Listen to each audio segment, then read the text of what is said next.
He's all decked in garnet and black tonight.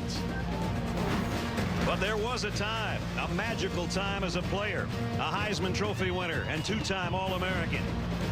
A time in orange and blue when he led Florida to its first national title. A time when he owned this university and this conference. His name, one of the few in the stadium's Ring of Honor. But Urban Meyer swims the swamp as head Gator in present day. And he's got 2 national crowns on his Florida resume. The SEC East is decided here in Gainesville tonight. The SEC on ESPN, Florida and South Carolina next.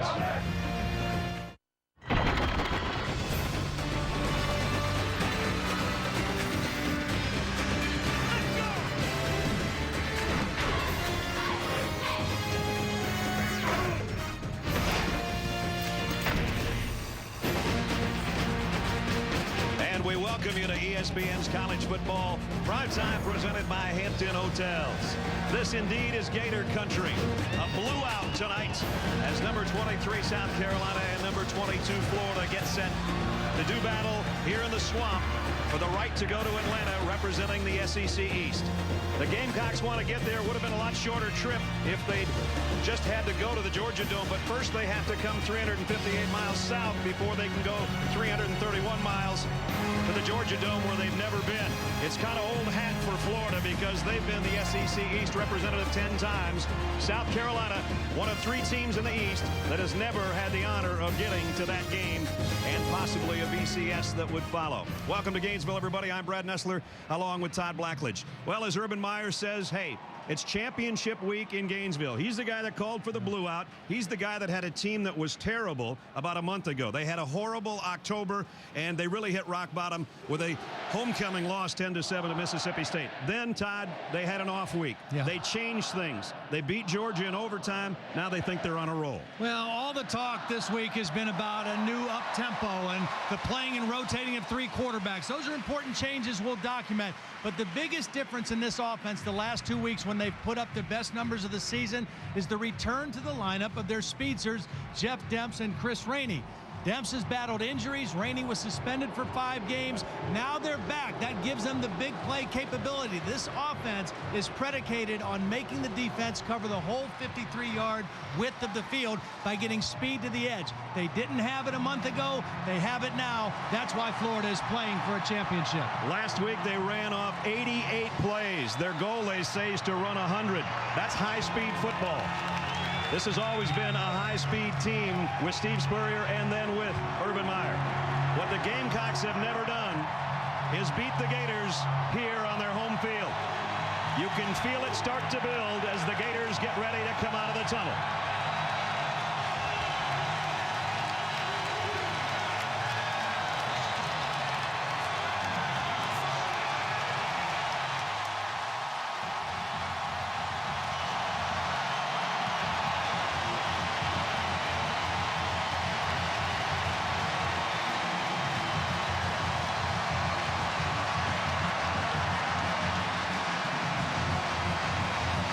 Not many scenes much better than that. 90,000 on hand tonight to see if Florida again can win the SEC East. They didn't think that was even a possibility, as I said about a month ago. For South Carolina, well, we saw them a week ago against Arkansas. They're going to have to play a heck of a lot better tonight if they're to win. Well, you know what? They match up much better in the game tonight than they did against Arkansas last week. A lot of reasons why they shouldn't win tonight. You mentioned that South Carolina's never won here in the swamp. I think they've got a great chance to win tonight if they follow the same formula that they used when they beat #1 Alabama back at home a few weeks ago. They've got to have a solid, good decision-making performance from their quarterback, Stephen Garcia. Then their stars have to shine. Running back Marcus Lattimore and Alshon Jeffrey.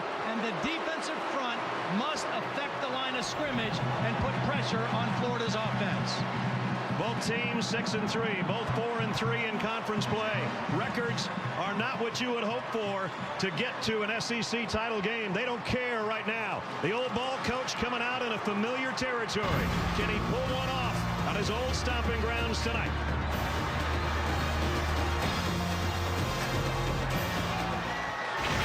ESPN's College Football Primetime, brought to you by the U.S. Postal Service, Sprint, the Now Network, and John Hancock. The future is yours.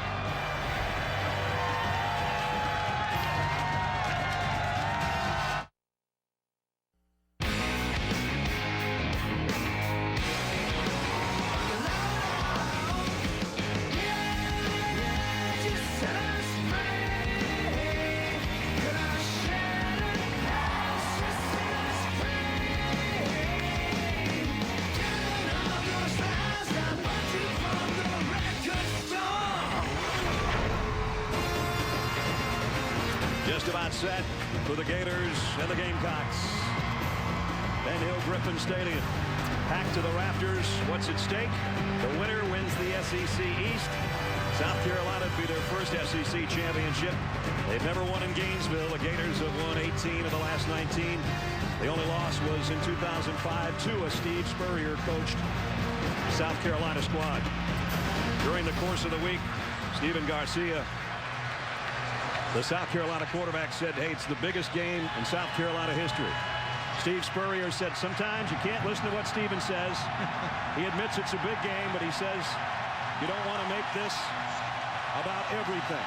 But certainly a win tonight would dwarf anything that South Carolina has done in a long time. They go back to 1969, the last time they won a conference crown, and that was in the ACC. At the goal line is DeBose. And he's got a crease, and he is going to go coast to coast through the swamp. Touchdown.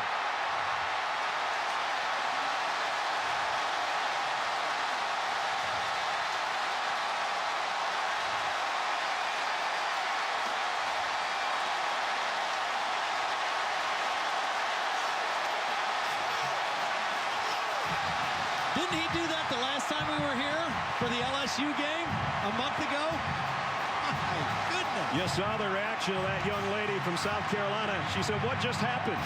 What happened was a 100-yard touchdown return on the opening kick. Not a single hand was even close to being laid on Andre DeBose. Henry in for the point after. You wanted fireworks in Gainesville? Only took us about 12 seconds. Maybe not that long. This is absolutely the worst thing that could have happened to Steve Spurrier's team, to get started this way. Watch this. Now, he's got an escort in Gillislee. He doesn't even need Gillislee to get a block. Nobody is even close to laying a finger on DeBose. He runs right up the sideline, right up the numbers, and nobody is even close to touching him. That is just poor kick coverage by South Carolina to start this football game. That one that Todd was talking about was 88 yards. This one is an even 100. From line to line. 7-0 Florida.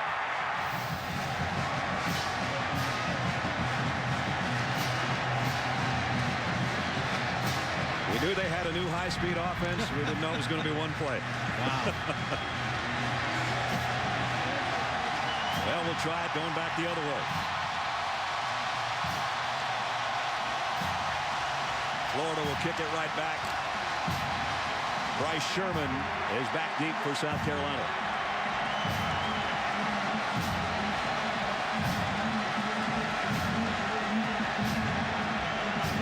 A lot of people hadn't even taken their seats yet in the stadium.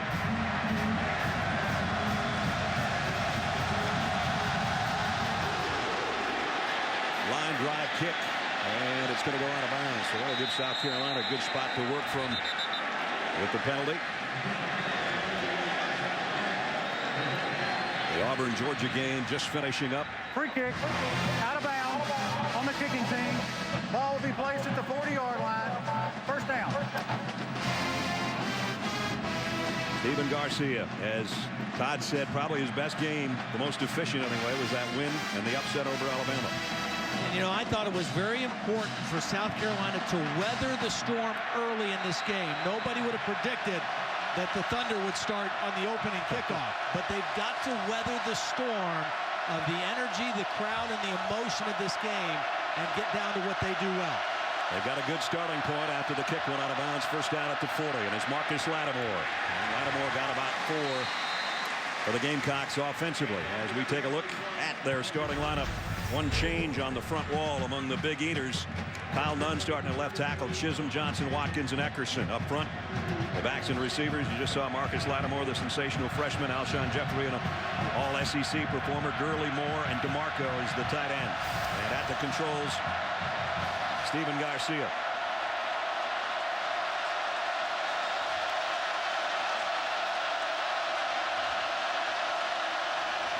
A noisy place to try to audible. On 2nd down and 6. He keeps it, and he's going to get a first down. Nice run. Fake the handoff to Lattimore and got the first down. And he did a nice job of faking out Duke Lemons. Duke Lemons was coming up the field and was responsible for the quarterback, but Garcia made a very quick decision to just put his foot in the ground and turn it right upfield. Watch number 44 come right up the field, and that little move by Garcia was enough to get him for the first down. So they're in Florida territory already at the 48-yard line. 2 tight ends. This is the matchup to watch all night. One-on-one. Number 1 for Florida, number 1 for South Carolina. Lattimore to the 45, pickup of about 3. Jelani Jenkins made the stop for the Florida defense.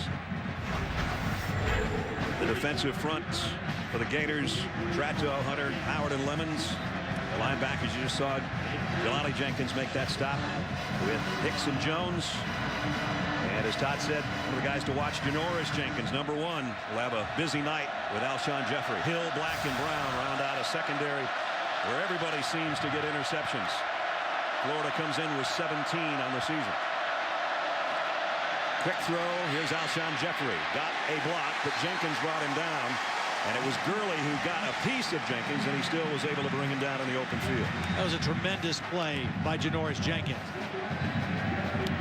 Terrell Austin told us that he plays much bigger than his size is listed in the program at 5'11", 184. That time he got rid of the block from Torrey Gurley, who's much bigger than he is, and then made a tackle on a much bigger receiver in Alshon Jeffrey. 3rd down, where South Carolina has been excellent this year, 53%.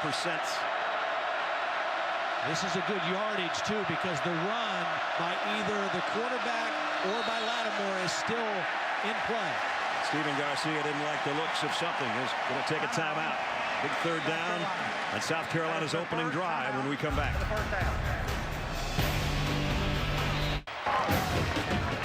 Veterans Day, of course, was Thursday, but all week long, all of us at ESPN have been celebrating Veterans Week. Every day should be Veterans Day, if you ask me. And part of the Gator Walk, a lot of those in the armed forces here today in Gainesville. And we're part of the ceremony with the national anthem before the kickoff between South Carolina and Florida just a few minutes ago. And then if you missed the beginning of the game, it started with a bang, a 100-yard kickoff return. That's where we are, 7-0. And now a 3rd and 3, Marcus Lattimore gets an all-important first down for South Carolina. You know, I mentioned in the very beginning of the show that South Carolina matches up better with Florida than they did against Arkansas. Let me expand on that a little bit. First of all, I think Florida is not as dominant stopping the run as they have been in the last several years under Urban Meyer. And I think South Carolina is better at running the football. I think that they've got the best tailback, pure tailback in the game, and the best wide receiver in the game. And I think they're stronger at quarterback, even though we'll see 3 of them from Florida. And then defensively, they match up much better against Florida. First down, just outside the 37. Draw play. Lattimore is going to be dragged down for a loss of a couple. Let's check in 3rd member of our team, Holly Rowe. Holly? Well, Todd, part of that formula that you said is Marcus Lattimore needs to be good for the Gamecocks tonight, and he is a little bit more healthy than he was last week when he rushed for a season-low 30 yards against Arkansas after bruising his left knee. I spoke with their athletic trainer before the game. He said he's been fine all week. He actually took all of his normal reps in practice. They just did preventative maintenance to prevent swelling on the knee this week. He's not even wearing a brace, just a sleeve, and that little cut he just made right there, guys, he looks pretty good. 4 wideouts in for South Carolina. 7th play of their opening drive. Garcia across the middle. Tough catch and a good one. Short of the first down to D.L. Moore. Moore, actually the biggest guy of that wide receiver corps. That's saying a lot. He weighs 241 pounds. The tallest one's Torrey Gurley at 6'5". The one that's going to be an All-American is Alshon Jeffrey, who's 6'4", 233. So that's the matchup problem for everybody, not just this Florida defense. The only small one is number 9, Ace Sanders. And I wonder if the Florida DBs are all going to argue who gets to guard him. And he's pretty quick. Yeah. DeMarco, the tight end in motion. Another third down. And this time they're not going to get it. No gain. Duke Lemons in on the stop.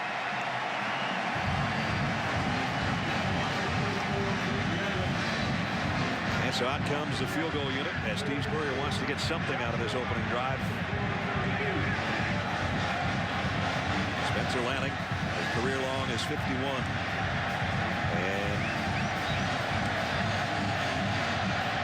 this is going to be about a 49-yard attempt.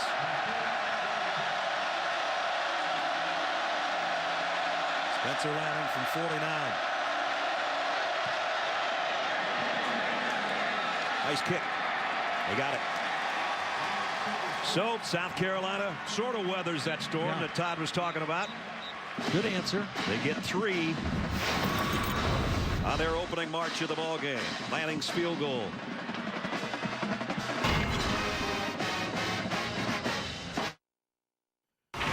ESPN's College Football Primetime is presented by Hampton Hotels. At Hampton, we love having you here. And in part by Ram Trucks, designed, tested, and proven to be the best trucks we've ever built. Ram. Real Gators, University of Florida Gators in Gator Country, leading 7-3 on their home field. 9:40 remaining in the first quarter. So a short drive after the kickoff went out of bounds by Florida. South Carolina only had to march from their own 40 to get a 49-yard field goal. 29 yards. They win in 9 plays. There's a squib kick this time, taken on one hop at about the 18-yard line and only out to the 27, and a flag flies in too. He's going to back Florida up a little bit longer, or further, I should say.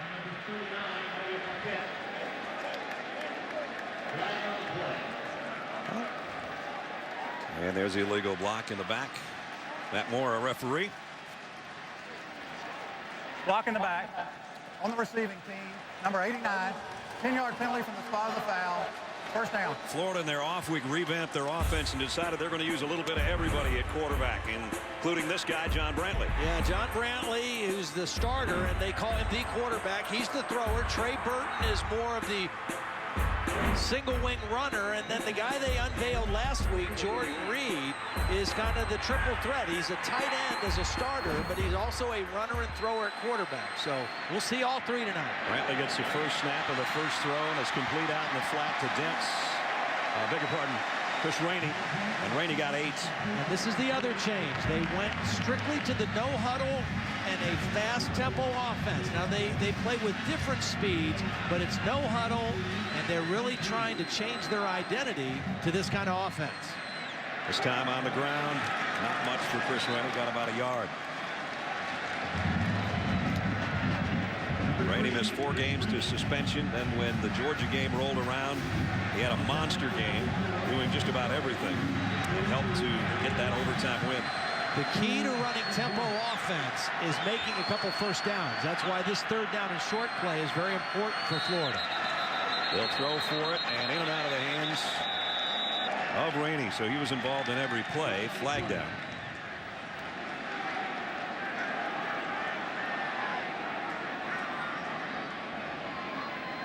So not only a penalty on the return, but a penalty here on third down. Prior to the snap, encroachment, number 82 of the offense. Number 82 lined up in the neutral zone. 5-yard penalty, third down. Omaris Hines, as you take a look at the offensive line of Gilbert, Johnson, Pouncey, Alapio, and Hurts. Rainey, Thompson, Moore, Burton, and Reed. There'll be changes, obviously, in all those skill spots by how many shifts we see and how many different quarterbacks we see. Right now, it's Burton and Brantley both in the backfield, but it's Brantley on the snap and the quick throw on the screen, and Rainey's going to go down after a pickup of only a yard. Nice job by the defense and Josh Dickerson of South Carolina. And that's why that penalty was so critical. Again, if you want to run fast tempo offense and you want to put stress and duress on a defense, you've got to make some first down. The 5-yard penalty made it 3rd and 7, and they came up short on the little quick throw. Chaz Henry, a Ray Guy semifinalist named this week, averaging over 48 yards a kick, set to punt away. And Ace Sanders, who Todd talked about earlier, the only smaller receiver, is back deep, and another flag. Oh, goodness. Let's clean it up, guys. It's going to be a long night at this rate. Prior to the snap, false start. Number 40 of the offense. 5-yard penalty, 4th down. Brandon Hicks, second most penalties in the SEC, and that's their 3rd penalty already in the opening minutes of the ball game. So Chaz will back up a little bit deeper here, near his own end line now, or goal line, I should say.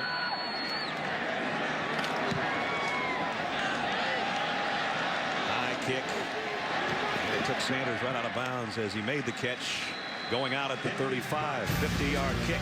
Stephen Garcia. World, now playing on DirecTV Cinema. Available same day as Blu-ray and DVD. Movies start at channel 125. Coming up this week on ESPN's Monday Night Football, Donovan McNabb and the Washington Redskins, and that still sounds funny to say sometimes, takes on his old team, the Philadelphia Eagles, led by Michael Vick. Coverage starts 7 o'clock with Monday Night Countdown, served by Applebee's. South Carolina scored on their opening drive, got a field goal. They trail 7-3. We should mention that the left tackle is Kyle Nunn, number 68. He's replacing Jarrell King, who has started the last 7 games, but he had a concussion last week, did not make the trip. Now, Nunn has played a lot, but his first start in 8 ball games. Marcus Lattimore straight ahead up the middle, and a first down run. And that looked more like the Marcus Lattimore of a couple of weeks ago in most of the season. And again, when South Carolina is got it going offensively, it starts with him and the running game. Then that sets up play action. And when you have to commit more bodies to stop the run, that leaves more one-on-one matchups outside with Alshon Jeffrey, who I think is unguardable with one guy over a consistent period of time. But it all starts with the running game and Marcus Lattimore. There's the matchup of the 2 number 1s up at the top of your screen. DeMarco again on the move and now sets in the backfield. And it's Garcia back to throw. He's going to go deep for Alshon Jeffrey. And it's intercepted by Janoris Jenkinson. Number 1 in blue got the best of number 1 in white.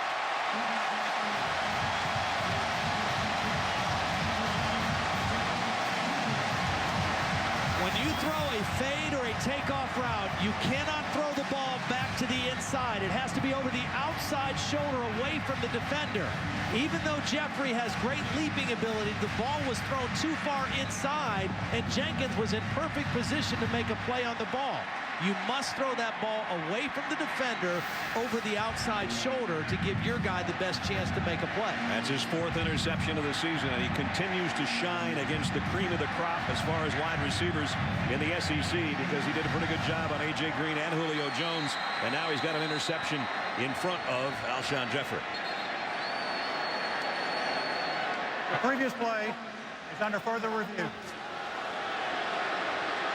I'm sure what they're going to try to see is whether or not the ball ever touched the ground. To us, it looked like a heck of a play defensively.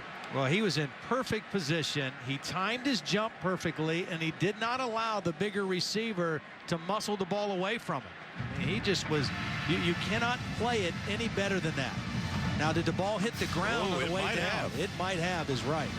I mean, a great job of trying to keep it tucked in that right elbow, but that one look did kind of look as though the point of the football might have hit the ground without him being in complete control.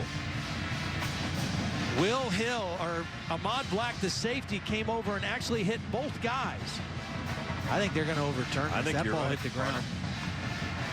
That's a great look from our camera crew. That was a tremendous look. They've given all those looks to Dan Dubinsky, our replay official, who will relay his message to Matt Moore, the referee.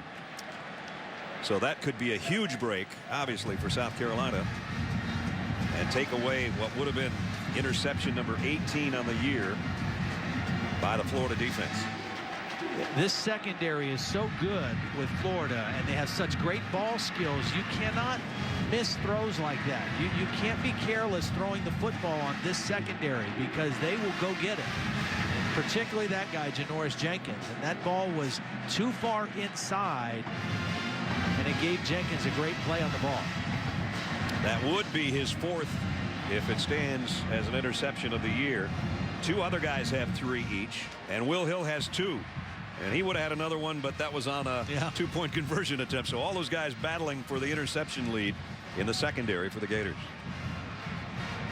Now, not only do they intercept it, but they also have averaged almost 28 yards per interception return. So when they catch it, they usually make something happen. After review, the play is ruled incomplete. The ball is thrown to the 44-yard line. Second down, 10.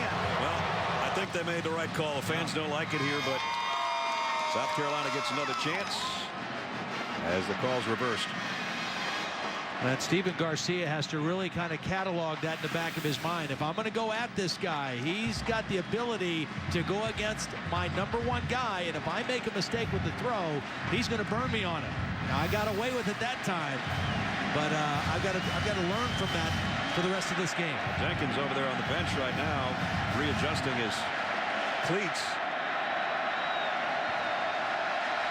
In the meantime, it's second down and 10. And Alshon Jeffrey will be lined up over on Moses Jenkins. Moses Jenkins a little bigger, 6'2", 188. They told us he might play more tonight because of his size. Comes a blitz off the corner. Garcia's got to get rid of it in a hurry.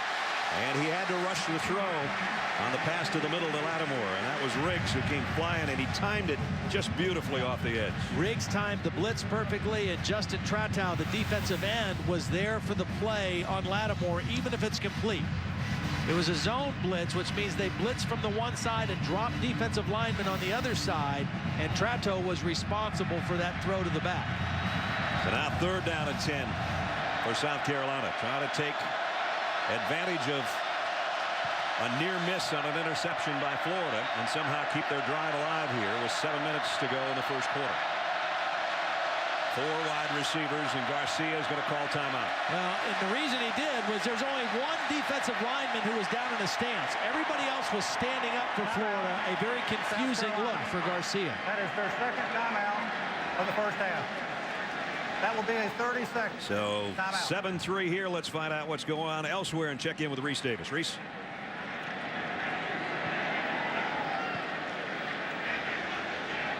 All right, Sports Center right now, presented by Discover Car. This is UTEP and Arkansas, 7-7 game, and all of a sudden the kickoff returned 100 yards for a touchdown. Marlon McClure going for the Miners the other way. Arkansas was able to answer quickly, scored a couple more times, and the Razorbacks have now surged back on top, 21-14. Now, TCU San Diego State's a final 40-35. What impact will that have on the poll voters and the BCS standings? We'll see tomorrow.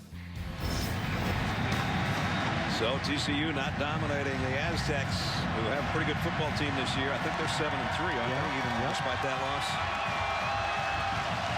Here a couple of teams playing for the right to go to the Georgia Dome and play for the SEC championship.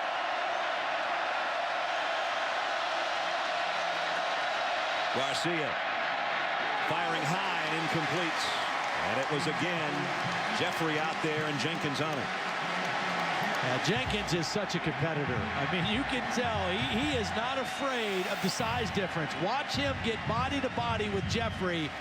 And they're in there pushing and shoving, and the ball a little bit high for Jeffrey, but there was definitely contact, and Jenkins is right there to mix it up with the bigger receiver. Jenkins has had problems at times on his punt returns. He's back there right now, though, and Spencer Lanning to kick. Jenkins waits on it at the 8-yard line. Broke one tackle. And a second. Got out to about the 19-yard line. Well, ESPN's College Hoops Tip-Off Marathon's back. That means 24 consecutive hours of live coverage basketball. 21 games featuring 4 of the top 5 men's teams and your first look at both defending national champs, the Duke men and the UConn women. Action tips off after Monday Night Football. You're involved in that, right? The marathon? I'm coming right back to Gainesville. Not quite sure where I'm going home. We'll see you Tuesday night as Ohio State comes into the O-Dome to take on Billy Donovan's Gators, who won last night over UNC Wilmington. And hit immediately is Chris Rainey. Got about 2 out of it, though, as Swearinger in the secondary made the tackle. What you saw right there was what they did against Georgia and Vanderbilt with Burton and Brantley. They tried to show Brantley as a quarterback, then shift him out quickly. Brantley again as a wide receiver. And they're not in sync right now. And this is not shocking to me, because to go to this kind of an offense, it's hard to change completely like they're doing in a matter of a couple weeks. And that's what they're trying to do. Start of the snap. False start. Offense, number 67. 5-yard penalty. Second down. You know, they kind of fooled Georgia with it after the bye week, and they were able to make some things happen, and they had Demps and Rainey back, and then Vanderbilt, after about the first 14 plays of the game, it became a mismatch, and so they could pretty much do whatever they wanted to do. John Halapio starting tonight instead of Maurice Hurt was the guy with the false start penalty. Rainey loses 2. Nice play. Antonio Allen and Akeem Auguste. And right now, what you see with South Carolina is that when Brantley's not the quarterback, they're thinking run all the way. And whether it's Burton or whether it's going to be Reed at quarterback, they're thinking run, so let's crowd the line of scrimmage. And when Brantley's the quarterback, now they're going to think pass. And this is where the defensive ends, Matthews and Taylor, really have to kick in for their defense. Dempson as a wide receiver now to the top of your screen as Brantley is set to throw. Down the middle, in and out of the hands of Carl Moore. Again, why does South Carolina match up with Florida better than Arkansas? Ryan Mallett is an NFL caliber quarterback. They have NFL caliber passing philosophy and schemes, and South Carolina was not able to get a pass rush, and they weren't able to defend the run, and Arkansas and Mallett did whatever they wanted. This is not the same kind of passing game they're facing tonight. Second straight 3 and out for the Gators, and Chaz Henry will have to punt it again.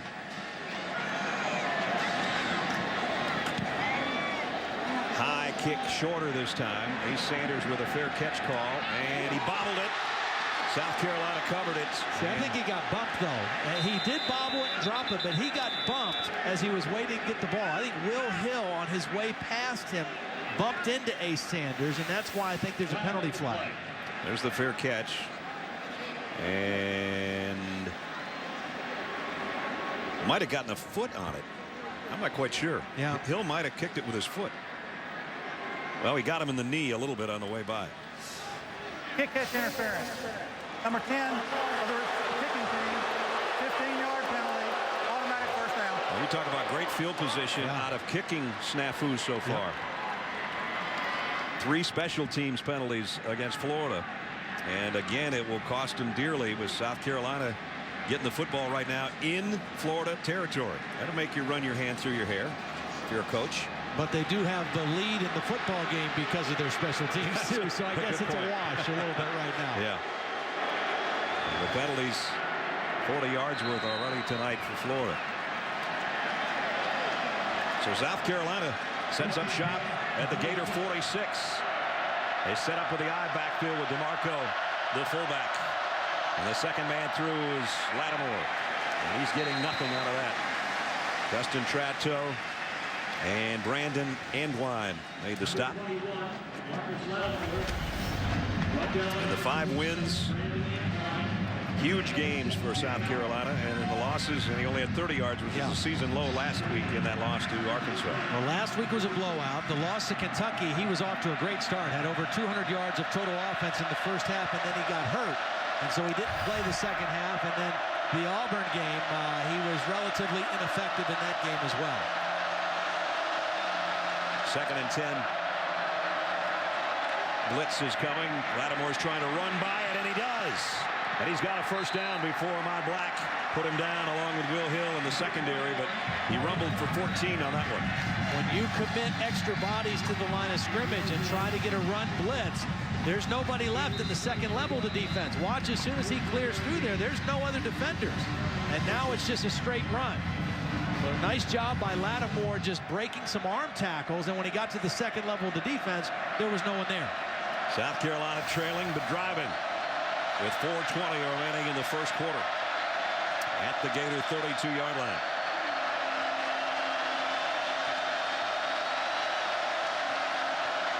Garcia wants a quick throw and lofts it for Jeffrey, and Alshon's got it. He's got a first down.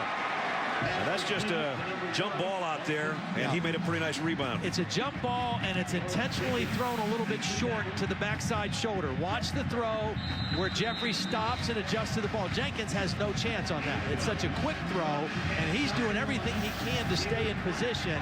And with a ball thrown in that spot, it's impossible to defend. So the Gamecocks now at the Gator 20-yard line. First down. I like the demeanor of South Carolina right now. They've weathered the storm. Whoops. Another storm. Got the umbrella out just in time.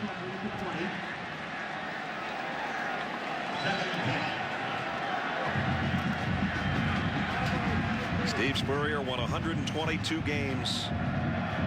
Not necessarily always in this stadium, but for this university, which is a school record, including a national title. And, you know, inside that competitor, no matter how much he tries to downplay it, he remembers all those great years, and he knows that coming through the swamp to get to Atlanta would be a pretty cool feeling. Oh, boy.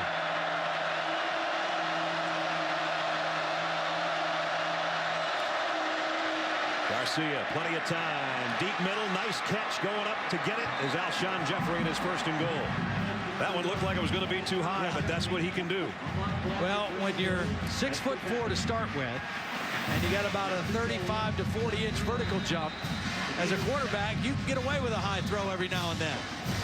And he's obviously not afraid to go over the middle of the field as well. Big body, big target, big completion for South Carolina. First and goal. Back to the ground. Lattimore, touchdown. Good looking South Carolina drive, but again, they didn't have to go that far due to the penalty on the special team.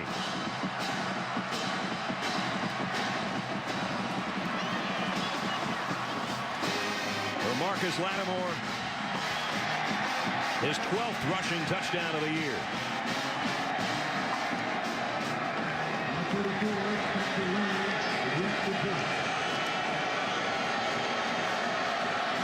Spencer Lanigan for the point after. Whoops, hit the left upright. Well, that might be costly later. But they do have the lead with 2:36 remaining in the first quarter. 46-yard march in 6 plays, and that young man does the honors. Rapala Pro Bass Fishing with new rod and reel controllers. Rated E for everyone. Tremendous blocking on the touchdown. Watch the left guard. Garrett Chisholm's going to get a block. The center, T.J. Johnson's going to get on the linebacker, and Rokevius Watkins is going to come right down and crash on the nose tackle, Lawrence Marsh. They just opened up a gigantic hole, and Marcus Lattimore could walk right into the end zone. An excellent drive for South Carolina, most of it done on the ground. So really the only damage Florida has done at all was on the opening kickoff of the ball game. A 100-yard return by Andre DeBose. And no first downs. And again, remember we talked to Steve Adazio. He said we got to get first downs. If we want to do this tempo thing, we've got to get some first downs. 2 drives, 6 plays, 10 yards, no first downs. This time high and short on the kick. Coming up at the 17. Gillisee trying to get to the near sidelines, run a long way sideways, and finally put down at the 31-yard line as we check in again with Reese. Brad, Sports Center right now, presented by Discover. Auburn is on its way to the SEC championship game. Tigers beat Georgia 49-31. Cameron Newton just about equally balanced. 148 yards passing, 151 yards rushing. Tigers remain undefeated. They were down by 2 touchdowns at one point. Number 1, Oregon, trailing Cal in the first quarter. Shane Vereen setting up his touchdown run. It's 7-0 sturdy Golden Bears. Here it's Brantley off play action on first down, wanting to throw, and does, and completes it across midfield to Hines. And a 22-yard pickup. Nice job picking up the pressure. South Carolina came with a blitz. Hines was a slot receiver and crossed right in front of Brantley for the nice catch. There's the first down for the Gators. Now Burton is in the backfield, but Brantley is the guy getting ready to take the snap, and Rainey off the left side. Picked up about 5, maybe 6. Demario Jeffrey made the tackle. And when we were here a month ago to watch them play LSU, they looked pedestrian on offense. They had no explosiveness. And now with Rainey, and we haven't seen much of Demps yet, but those two speed guys make them a different offense. Brantley wants a quick throw in the flat. It's tipped and it's almost intercepted. And had it been, Demario Jeffrey would have gone down the sideline about 57 yards for a touchdown, maybe. That ball was thrown maybe a little too hot. You know, they were already on the left hash, and he throws this little swing pass, and it was thrown a little too hard for Rainey, and they're lucky that one wasn't picked off. It brings up 3rd down and a long 4. It's been mostly John Brantley taking the snaps.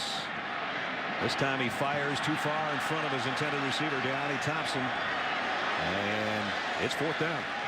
I think the South Carolina defense looks a little different than the one we saw last week. Wow, I guess. Huh? They're flying around, you know, and they got embarrassed last week, both offensively and defensively. And sometimes that can be a good thing, especially when the next game is for all the marbles. And I think they have really come out as a different-looking football team tonight.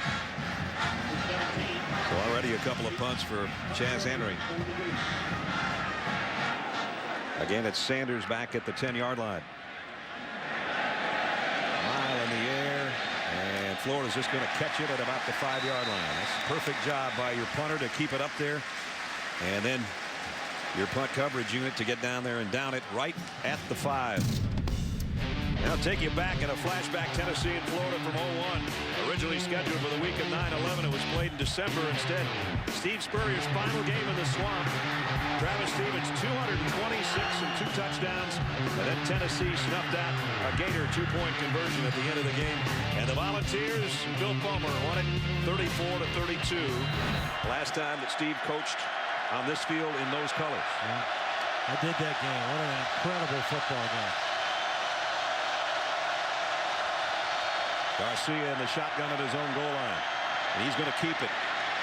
But he does a nice job getting out and getting them some room, and it looks like a first down run of 10 before Ahmad Black got him down. Good decision. You know, this isn't the fun and gun offense anymore with Spurrier. It's a spread offense, and that's a zone read play, and the quarterback reads the defensive end or the outside linebacker and decides to keep the football.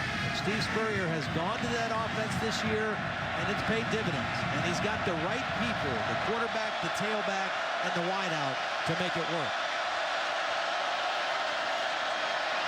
Now it's Lattimore up the middle again, and ooh, Ahmad Black got his shoelace, or he might have been off for a bigger game. Since Urban Meyer came to Florida in 2005, they have been one of the top 5 teams in the country every year stopping the run.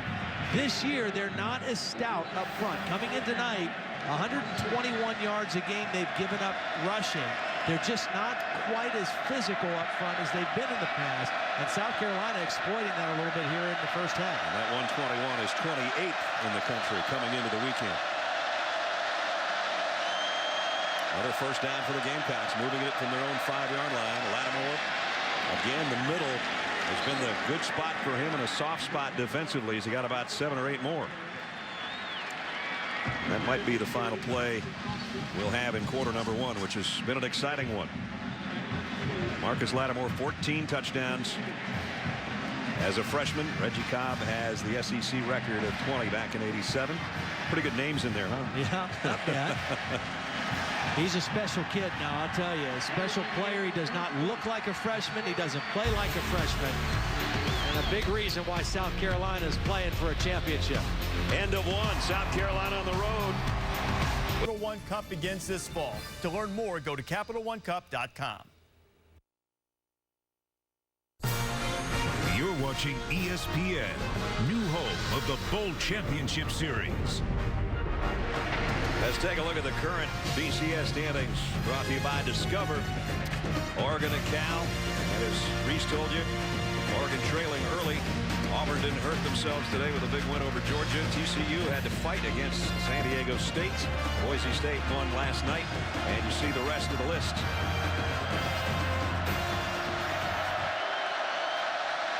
Here it's a battle for the SEC East and a trip to Atlanta between South Carolina and Florida. Marcus Lattimore trying to bounce it outside, and Ahmad Black's not going to let him. Black, the leading tackler on this Florida team, was 77 coming in. He's another guy that plays bigger than his 5'9", 190-pounder. All over the field, physical, not afraid to stick his nose in there. Right now, though, this game is playing out to the script that Steve Spurrier would want. They've got 80 yards rushing in the first quarter in one play. They only had 105 the whole game last week against Arkansas. And they moved it from their own 5 out to the 35 and to another first down on 5 runs. That's 23 plays now for South Carolina already in the game compared to 10 for Florida. And so everything right now is going exactly the way that guy wants it. 31st meeting between these two teams, but South Carolina has never won here in Florida. Off to a good start here, though, in the second quarter as they have dominated time of possession, the yardage total, and they lead by 2 on the scoreboard.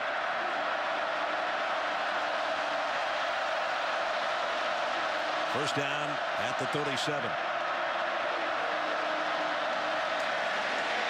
Garcia's got to get rid of it a little bit earlier than he wanted to, but he did complete it for 5 yards to the tight end Cunningham. And he had Jeremy Brown coming after him with a head of steam for the second time tonight. Yeah, it was a nice job by Garcia recognizing the blitz. It was a play action fake away from the blitz, but he got his eyes around quick enough to see it and get the ball out quickly to his tight end. Second time they've brought Brown from that corner, one time from each side.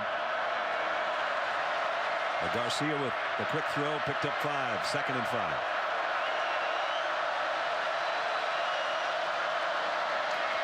Lattimore drilled immediately, and it was Lemons and Black. Yeah, there's that little guy who likes to hit again, Ahmad Black. 5'9", 190. You mentioned over 70 tackles. Here he is right here. Watch him time this and come right down the line of scrimmage for a big hit on Lattimore.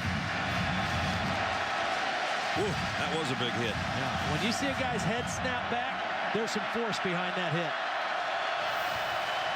So let's see if that'll carry the Florida defense into this next third down. 3rd and 6. 3 wide out set for Garcia in the gun. Here comes Florida. Garcia lofts it too high, intended for Lattimore out of the backfield. And Lemons is back there in coverage. Well, again, it was a zone pressure. They brought a secondary man on a blitz. That means a defensive end has to drop out. Pressure gets to Garcia, and Lemons in the correct position to play coverage instead of rushing the passer. And South Carolina has to punt. Nice job by the 250-pound senior captain out of Westlake Village, Florida. That'll force Spencer Lanning to kick. You got to be careful with that guy back there. With Rainey in return formation, at least he can't block the punt, which he did twice against Vandy last week. And this one bounces out of bounds at the 21-yard line. 12-19 remaining first half. South Carolina. Rampage versus Machida, live November 20th on DirecTV pay-per-view. You hadn't settled into your easy chair for the opening kickoff. This is what you missed. Andre DeBose going 100 yards for the opening score of the ball game. South Carolina came back, got a field goal to make it 7-3, and then on a short field due to a penalty, they only had to go 46 yards before Marcus Lattimore scored from 7 yards out. They missed the extra point. It hit the left upright, so it's 9-7. There's the snap so far by quarterback. There's the first one for Jordan Reed. He's in there now. And unlike Trey Burton, he can also throw the football. He was a quarterback in high school in New London, Connecticut, but he's been listed as the tight end. He's the starter at tight end. He still meets with the tight ends and not the quarterbacks, but he played extensively last week against Vanderbilt. And here he goes doing his Cam Newton impression and goes for 14 yards on his first carry. Well, so you got to defend this guy a little bit differently. You can't just line up to stop the run like you do with Burton. And you can't just play pass only like you do against Brantley. This guy, you've got to be a little bit more honest and defend both. Here comes a blitz. He's just going to try to find his way back to the line of scrimmage this time, and he lost a yard. Antonio Allen brought him down. He's a big fella, 6'3", 240. Steve Adazio, the offensive coordinator. You just don't know how many plays they have for this guy, though. I mean, you know, he's not been playing quarterback very much, even though he was in high school. So they've got a very limited package of plays for him when he's in there. This time he hands it off to Jeff Demps. And Demps squirts in there for about 4. Holly?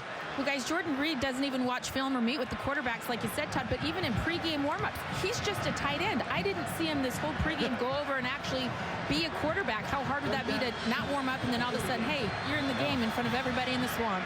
Yeah, that's bizarre. He threw his first career touchdown pass on his first attempt ever last week. And he hadn't warmed up before the game to not give away the fact that he was going to play quarterback when he threw a touchdown pass to Deonte Thompson. Nice job by Melvin Ingram, and another loss on the play. And see, that right there played right into South Carolina's hands. They took Reed out on 3rd down. They put Brantley in. South Carolina's defense immediately thought, forget the quarterback run. Now let's play pass defense. And they forced a punt. And again, you can't run tempo offense if you can't keep the ball and make first downs. And Florida is struggling right now on offense. Chip Kelly has repeatedly said that for Oregon. Gus Malzahn told us when we did Auburn, it's that same approach. Yeah. You don't get first downs, you can't play the tempo game. Oh, they almost got to Henry's punt. And Sanders trying to clear everybody out of the way. That's dead. I think it hit Ahmad Black in the back. It should be dead right around the 27-yard line. Steve Spurrier's team with 10 minutes and 3 seconds remaining in the first half. They've not only held their own, they lead. I'm an IBMer. I'm an IBMer. I'm an IBMer. Let's build a smarter planet. Rhys Davis with you in the studio, keeping your finger on the prime time pulse on ABC and ESPN3.com. Number 10, Oklahoma State in Austin took their first drive, went down and kicked a field goal against Texas. Horns having to fight to try to become bowl eligible. And a defensive struggle on ESPN2. Alabama on top of Mississippi State, 6-3 in the second. Arkansas is up big on UTEP on the U. All right, Reese, keep us posted. No, I got to tell you, that Dan Mullen's doing a great job at Mississippi State. Former offensive coordinator here at Florida when Tim Tebow was here, came with Urban. That's a solid football team he's got in Starkville this year.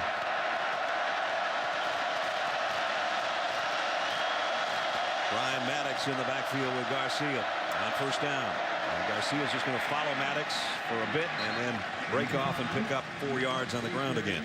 I don't think he wanted to run that. I think he missed the handoff to Maddox. I think Maddox was maybe so excited he was in the game to get a carry that he was a little bit too quick getting to the spot, and Garcia had to run it instead of Maddox. Well, that's what they're going to talk to Brian about on the sideline. You know, we're happy you're excited to play. Yeah. But you got to run the play we called. Slow down and get the ball first. Lattimore's back in there now. 2nd down and 6. Garcia wants to throw a screen. Lattimore's in front of his blockers, but that's all right. He does his own thing and picks up the first down. Boy, did you see how quickly Lattimore got his eyes downfield? As soon as he caught that screen, he turned his eyes back inside. Watch as Lattimore comes across the formation. As soon as he gets him, watch him look his inside. See where his blockers are and where the defenders are coming from. And he decided the best course was to just go straight up the field. He saw that the big eaters were actually not necessarily in front of him, and he just cut it up and shows the quickness that he had prior to that knee problem of a week ago. As Holly said, not wearing a sleeve or anything on that knee, and he's taken all the reps this week, and he's 100%, and he looks like it. Garcia this time does run by design and got 2 or 3. Well, don't forget, exclusive unveiling of the new BCS standings every week. Reese and all the guys get together, break it down for you. Weekly BCS Countdown presented by Allstate tomorrow, 8:15 Eastern Time. Of course, ESPN, your new home for all 5 BCS games in January, culminating with a national championship on January 10th. Brad Nessler, Todd Blackledge, Holly Rowe, and our ESPN crew here at the Swamp in Gainesville, where South Carolina leads Florida 9-7 for the rights to go to Atlanta as the SEC East champ.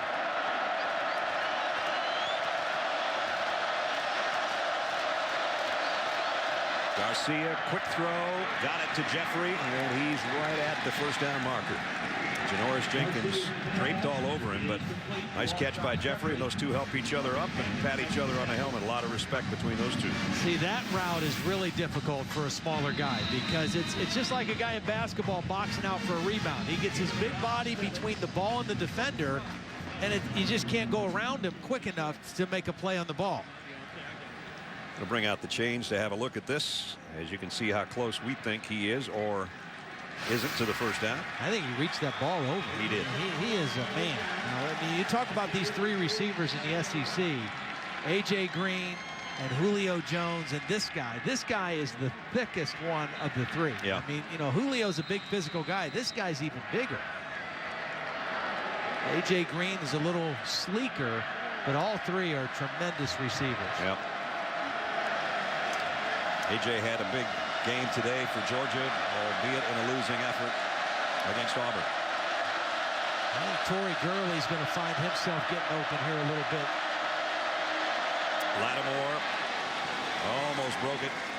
A.J. Jones, captain of the defense. We talk about Alshon Jeffrey. We saw what he did last week. We've seen what he's done since that breakout game when he was a freshman against the Wildcats at Kentucky. But just some of the catches he's made this year when the coverage was pretty good. And spectacular catches to get in the end zone. A lot of one-handed grabs, and then the one that we saw a week ago against Arkansas. Watch this. Man, he is a man indeed. The thing I like about him is he just snatches the ball out of the air. Lattimore, a little tougher struggle, but he got 3 more, and it's going to bring up 3rd down and short. Now, there's a difference between receivers who let the ball come to them and catch it in their bodies and guys that go get the ball out of the air and get both hands on it most of the time. And when he does that, I mean, he's just so big and strong, it's hard to defend. If a guy lets the ball come to his body, you can get in there and rake it out or hit him in behind and knock the ball loose. But those guys that go snatch it are tough. He came in 5th in the country in receiving yardage. He's over 1,000 already, and only 2 other Gamecocks ever did that. Sterling Sharp and Sidney Rice. That's good company as well. 3rd and 1. Blitz off the corner. The throws to Jeffrey. Made one man miss, and he dives for the first down. Jelani Jenkins knocked him off his feet, and we head out to Reese Davis. Reese. Brad, 3 teams in the Atlantic of the ACC have 2 conference losses in this Taco Bell studio update. A team that's a game behind. Clemson against Florida State. Jamie Harper takes it in for the score, and the Tigers trying to stay in that division race, up 7-0 on the Noles. Wacky ACC, you can say the same about the wacky SEC East this year, which normally you can't. These 2 teams are each 4-3, battling for the right to play in the conference title game. Garcia. Lattimore was out there, and he had his man beat. He just missed him. He sure did. I mean, that's one of those plays you can only call maybe once, maybe twice a game. And you wait till you have it set up, and they had it. Lattimore comes out on the wheel route, and he beats his man right away. Jelani Jenkins is in coverage. No chance. But the ball slightly overthrown by Garcia. And you saw the reaction of Steven Garcia. And he's saying, why didn't you put your hands out? And Marcus is saying, why didn't you throw it to me? I can't get my hands out 7 more feet than they already are. 9th play of the South Carolina drive.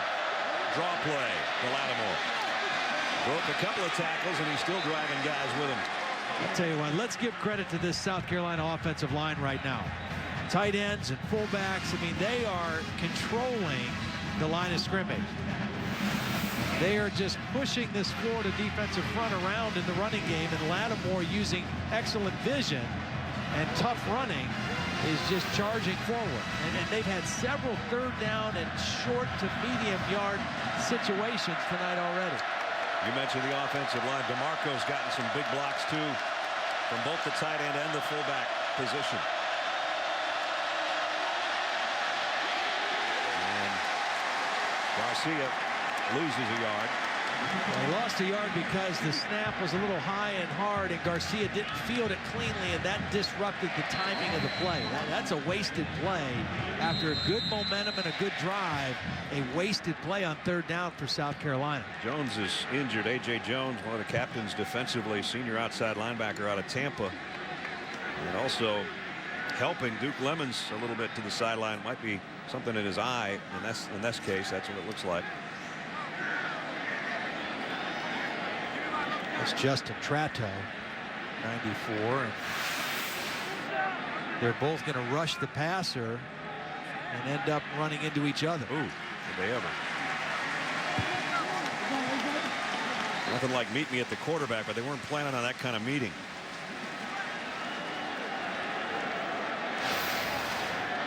And it was Tratto, I'm sorry, not Lemons, with something in his eye.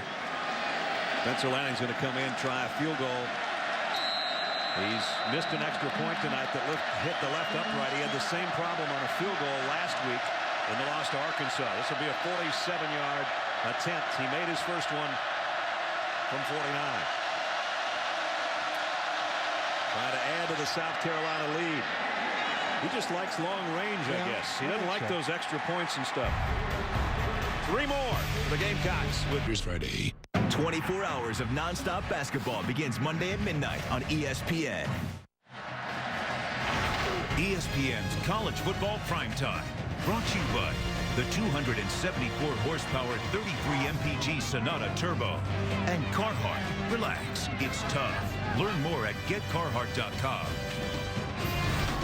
A little over 4.5 minutes remaining in the first half. 12-7 right now. Time for tonight's trivia question. Steve Spurrier, the winningest coach in Florida history. I mentioned it earlier with 122 wins. Who's in second place on that list? Meanwhile, South Carolina went 43 yards in 11 plays to get Spencer Lanning's 47-yard field goal. And Steve Spurrier with a 5-point lead with 4:37 left in the second. 18.5 minutes time of possession for South Carolina really dwarfs what Florida's done with the football. Short kick down to the 12. Andre DeVos, who took the opening kickoff 100, doesn't get that many that time. A 14-yard return. So let's see what the Gators do offensively and who's going to do it at quarterback. You know, again, I really applaud what Florida has tried to do in a very short period of time, but it is a huge undertaking. I mean, to go to a no-huddle, hurry-up offense and to do something even more radical to try to play 2 or 3 quarterbacks, I mean, that's insane. It's crazy what they're trying to do. Play action, and Greg Burton comes out of that backfield. One of the guys that plays quarterback catches a pass from John Brantley and pick up the 3. I think what Urban Meyer saw, though, was when they lost the 3rd game in a 3-game losing streak and only scored 7 points against Mississippi State here on homecoming, he said, I'd seen enough. We can't continue to do this. We can't score against good defenses, good teams. We've got to do something drastic. Well, Brantley had to jump ball that, and then he got hit as he threw. He was trying to get it out in the flat to Rainey, and he got hammered by Travian Robertson from behind. See, this defensive line for South Carolina is really good. I mean, they can really rush the passer. They lead the SEC in sacks. That time, it was supposed to be a quick throw, and that's why the line didn't block very long, but the bad snap, Brantley wasn't able to get rid of it quickly. Florida is 0 for 4 on 3rd down conversions so far tonight. Brantley pressured again in the pocket, and down he goes again in the pocket. Melvin Ingram's got him wrapped up, and Florida with another 3 and out. Their 3rd. Well, you talked about the time of possession. You saw the discrepancy in the number of plays, and now everything's collapsing on Florida. And that's just a 4-man rush. That's just 4 guys being better than 5 guys on that particular play. And again, this is the team that leads the SEC in sacks coming into tonight with 32. Make that 33 now. Henry's been the busiest Gator tonight as he set the punt again. He got close to his last one. This one is not a good kick off the side of his foot. It does take a Gator bounce, though, and rolls out of bounds at about the 32-yard line. 43-yard kick. South Carolina's got time to work. John Brantley hasn't had much time to work. 123, Rampage versus Machida. Live November 20th on DirecTV pay-per-view.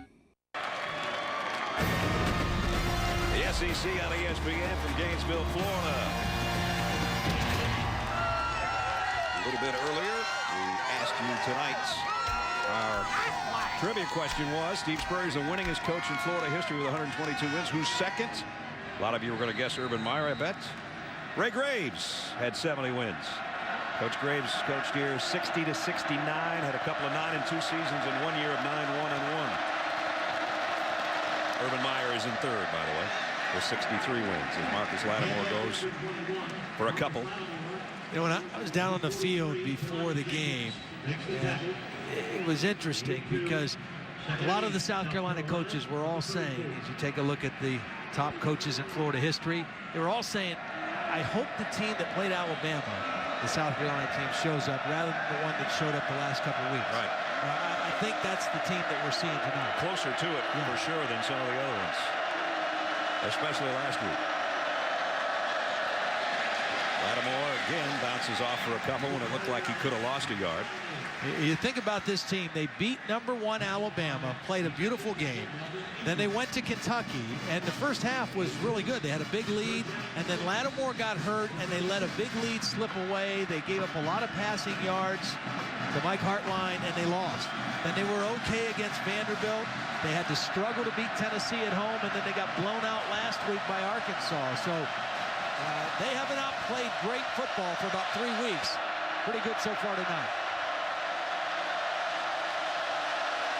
3rd and 6.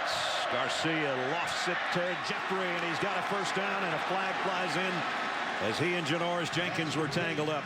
And again, they ran a similar play in the first quarter. This time they pick up 14 yards. And see, as long as Garcia puts the ball where he needs to, Jenkins can't guard Jeffrey on a play like that. If the ball's thrown too far inside, Jenkins has a chance. If it's thrown outside, he can't guard Jeffrey in that one-on-one matchup. Jeffrey's just too big, too strong, and jumps too high. That is a battle that we expected to see all night, and we've seen it for 2 quarters. I mean, you can't be in better position. No. #1 of the defense.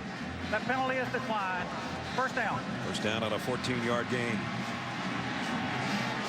4th and 15.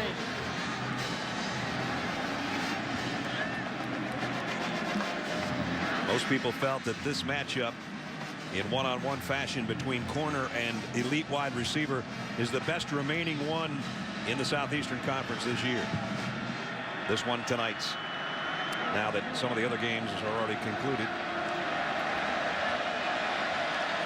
And they have a hard time getting the sticks in the right spots. First down marker still not set.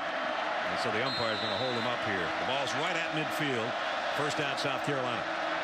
Jeffrey switches out now and goes back up to the top of your screen.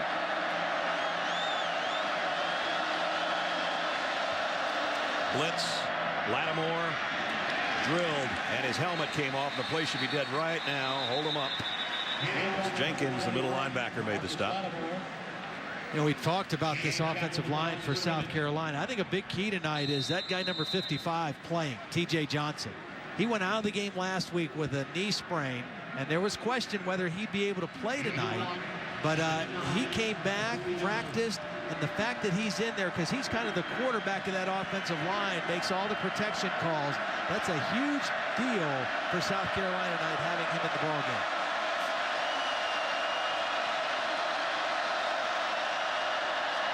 Lattimore. And again, Florida does a nice job stretching it out. Trato made the tackle. Well, TJ Johnson last week, when he hurt that knee, Todd, he was in so much pain on the sideline. It's just crazy that he's able to play at this level this week. They said they did an interesting tape job on that knee. They kind of taped it to the opposite side to give him some support. But think of the center in a knee bend, how sore and painful that's got to be, bending your knee and powering off it like he is. Terrific job by him. And his backup, Ronald Patrick, is a true freshman. So having your bigger guy out there and your experienced guy, a huge bonus. 3rd down, 7. Garcia throws on the run, and he tucked it in there, complete to Torrey Gurley. Steve Spurrier says, come on, we've only got one timeout. Let's get going. They got 11 yards on 3rd and 7. Really a nice job by Garcia extending the play. He wanted to throw quickly right over the middle. It wasn't there, and he rolled out and found somebody open because he kept the play alive. The way Lanning has hit long field goals tonight, they got a chance to get more points here before halftime if they hustle. Low snap. Garcia flushed again through as he was going down. They're going to call him down as a sack. Jelani Jenkins got him from behind. He was trying desperately to get rid of that ball, but his knee's down before the ball comes out of his hand. And we're down to 15 seconds. Timeout, South Carolina. That is their last timeout of the first half. With a quick timeout here, we check back in with Reese Davis. Reese. All right, Brad, coming up on the Wendy's halftime report, we'll show you how the West was won in the SEC. Winner of our game will take on Auburn. Auburn, another shootout against Georgia. Had some other teams that are struggling, including #1 Oregon against Cal. A little tough time on the road. And the Buckeyes, some believe, the best one-loss team in the country. Second half against Penn State, they sure looked that way. Dr. Lou and Mayday, join me. We'll see you in just a little bit. All right, Reese, we'll see you in 15 seconds. Reminder, Reese and the guys will be along tomorrow to break down the BCS standings for you. ESPN's weekly BCS countdown presented by Allstate, 8:15 Eastern time tomorrow. Of course, ESPN, your home for all the BCS games and the national championship coming up on January 10th. That was a huge play by the Florida defense right there, because as much as this game has felt like South Carolina has dominated, which they have, they've dominated the clock, they've dominated yardage. Florida has looked out of sync. It's a one-possession, one-score game. And so Florida is right in the ball game, even though they feel like they've been dominated. And that sack took them out of field goal range right now. South Carolina, no turnovers, no penalties, almost 22 minutes in time of possession. But right now, only 15 seconds more to work. Garcia, screen pass to Lattimore. Lattimore in the open field. Trying to get to the sideline now. Got a first down, and he got out of bounds. What an unbelievable effort by Lattimore. And the presence to know, hey, we have no timeouts. I've got to run. I've got to get to the sideline to save a chance to score right before halftime. 20 more yards to get him in field goal range. And look at the weaving job by the freshman and the stiff arm there, and then the presence of mind to not only get the first, get out of bounds, and give this guy another chance. He's hit from 49 and 47. This one is going to be from 40, maybe 41. From the right hash, trying to give South Carolina an all-important 3 more points, and the kick is up, and it is right down the middle again. That was a big kick and a huge play by a freshman in a big game. Florida on their home field trailing South Carolina 15-7 in a place where the Gamecocks have never won. Holly Rowe. Coach, what do you like about your freshman's awareness to get out of bounds there with 15 seconds left? Well, we had our last time out, so we told him to get out. Now, he's a smart kid anyway. But our defense is playing very well right now. Hopefully we can keep this up. How has your ability to run the ball in this first half really changed the course of the game? Well, we have to just keep trying, and they've stuffed us some, but Marcus, he can break some tackles, as you know, so we obviously, to win, got to keep running and mix a few passes in, too. Are you used to this side of the field yet, Coach? I don't know. Ask me later. Well, with the backdrop of all the orange and blue, he's still a man in black tonight. 15-7 is our halftime score. Time for the Wendy's halftime report. Reese, Mark, and Lou standing by. All right, Brad, it has been a few years now, but that is a very familiar fist pump to those in the swamp, and South Carolina has played very well as they try to win the SEC East for the first time. Lou, you expected it. Now, it's only halfway over, but South Carolina has been the dominant team from a physical standpoint. This game is over because the adjustments that you have to make at the University of Florida at halftime cannot be done. I'm talking about knowing who you block, being physical, controlling the line of scrimmage. Try this. They have 2 first downs. They can't protect the passer. They don't throw the ball more than 3 yards downfield. They can't run the ball, and they aren't physical enough. Well, they are physical. They aren't strong enough to stop a good back like Lattimore. And let's give South Carolina line all the credit, but it's just the way I thought, and there's no way Florida can make an adjustment for the problems they have. They have serious problems. Write that down, Brees. You write that down. No way. 8:48 Eastern time. No way. I know one thing in this game. Urban. The game plan for the Florida defense is to wear Marcus Lattimore down. Give him as many carries as he can because he has 21 in the first half, 2 catches. He's going to be tired in the third quarter. They will slow him down and stop him in the fourth quarter because they want him to get tired in the first quarter. 21 carries for a freshman in the first half of this football game. That's amazing. But let me tell you, the football ain't that heavy. Yeah. Well, I'll tell you this, too. The Gators have 0 on offense. 0. They haven't scored a point. Kickoff return. And we welcome you back to ESPN's College Football Primetime, presented by Hampton Hotels. In Gator country, but right now the Gamecocks have the advantage. As Steve Spurrier told Holly he's not sure if he's used to that sideline or not. Well, he's halfway to becoming the first coach in the SEC East to take 2 different teams to the SEC title game, and he did it, or will do it, as the first South Carolina coach ever to win in Gainesville as well. South Carolina looking for their first trip to the title game. And they did it with the guys that you said had to play well, doing so in the first half. Yeah, Garcia, good decisions with the football, playing under control. Lattimore and Jeffrey proving that they're 2 of the best, not just in the conference, but in the country. And then defensively, changing the line of scrimmage, neutralizing what Florida wanted to do. The 3 quarterbacks was no problem for South Carolina in that first half. And the key stat there, only 18 offensive plays for Florida.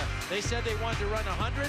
They better hope they can get to 50 here before this game's done. That's 2.8 yards a play and only 2 plays over 10 yards. And Florida's got to kick it away to South Carolina to open the second half as well. Bryce Sherman will take the kick from the 10-yard line. And Sherman got out across the 25 to about the 28-yard line. And that's where South Carolina will go to work. Amazingly enough, it's officially now a 99-yard kickoff return for Florida to open up the ball game. That's about all they did. And you said it's all about weather in the storm, especially in a place that's got 90,000 people decked out in blue. And South Carolina did a great job of it. They really did. And Steve Spurrier, I mean, you could just tell. I could tell before the game. He really had his game face on, even more than normal. And they did weather that storm. And his quarterback weathered the storm. And right now, the question is now for Florida's defense, can they neutralize Marcus Lattimore in the running game? If they can't one-dimensionalize this offense, they won't beat South Carolina. And here's Garcia keeping this time, and no gain. Ahmad Black, who's been involved in a lot of tackles, involved in another. Now here's the guys that played very, very well. Not quite the numbers maybe of the Alabama game, but pretty darn close to it. And remember, they didn't have any turnovers, no penalties, 22 minutes plus of possession time. They missed an extra point. Virtually nothing else went wrong. And balance, 101 yards rushing, 108 yards passing. They kept the Florida defense on their heels the entire first half. Second down and 9. Garcia under center, at least temporarily. 3 wide receivers for him at the 29-yard line. A stretch play to Lattimore, and Florida's waiting for him. Got a yard, that's it. That's a good sign for Florida. Defensively, I think the formula is very simple for them. They have to stop that guy. They have to stop Lattimore and try to put the game into Stephen Garcia's hands here in the second half. Because what Stephen Garcia has shown throughout his career is sometimes he tries to do a little bit too much. And when he tries to do too much, that's when he makes mistakes with the football. Middle linebacker Jenkins went out, shaken up. Jonathan Bostic comes in defensively for Florida. You always want to get a stop on the first third down of the third quarter. Can Florida do it? Garcia running for his life. But he got it complete to D.L. Moore. First down, South Carolina, and Garcia still getting up. Second time in the game we've seen him do that. Extend the play by scrambling, but never taking his eyes off the downfield, and takes a hit right upside the jaw at the end of the play by Cody Riggs. That could have very easily been a penalty on Riggs for hitting the quarterback up around the face mask. But what a nice job by Garcia maintaining his vision downfield and making the key throw on third down. You never say Garcia's not a tough customer, that's for sure. Just playing for Steve Spurrier at quarterback, that takes a lot. Yeah, that takes leather skin, you know, and then the rest of you's got to be tough too. And he did take a big shot, but a 19-yard completion, and now they go back for the ground game, and Marcus Lattimore got 2 or 3.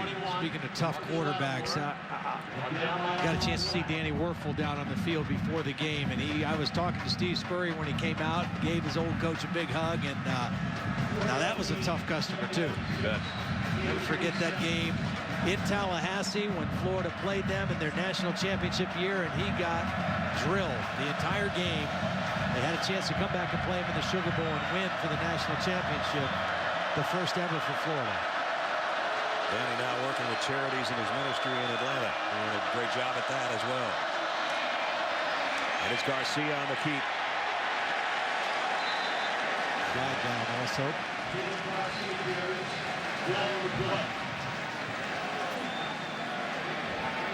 It's a holding call against South Carolina. First penalty against the Gamecocks. So just when they had moved it in to Florida territory, they'll move it back out.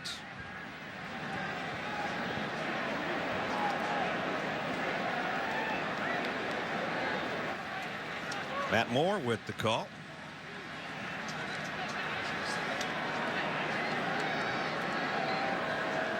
Holding on the offense, number 87, 10-yard penalty, second down. Justice Cunningham, the tight end, guilty party on the holding call. NASCAR Sprint Cup Series in Phoenix this weekend. It's on ESPN tomorrow at 3 o'clock Eastern Time. Just 2 races to go, and hey, guess who's in front now? Not Jimmy Johnson anymore. Denny Hamlin has got the lead now. NASCAR Countdown kicks off the coverage at 2 o'clock Eastern Time. So back on their own end of the field, South Carolina at the 43-yard line.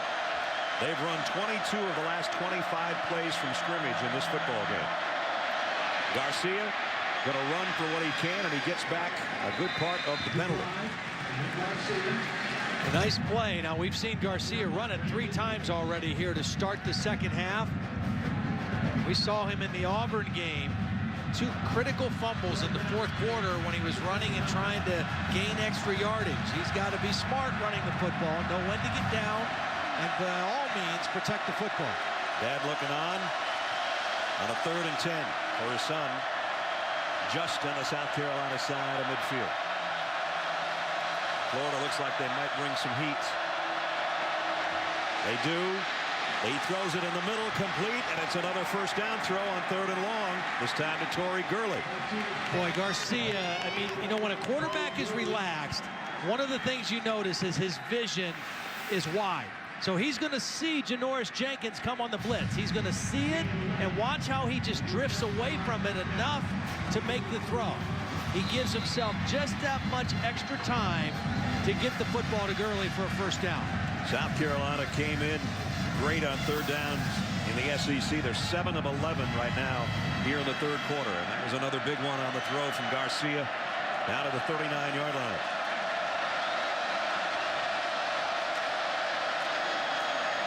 Lattimore on a counter.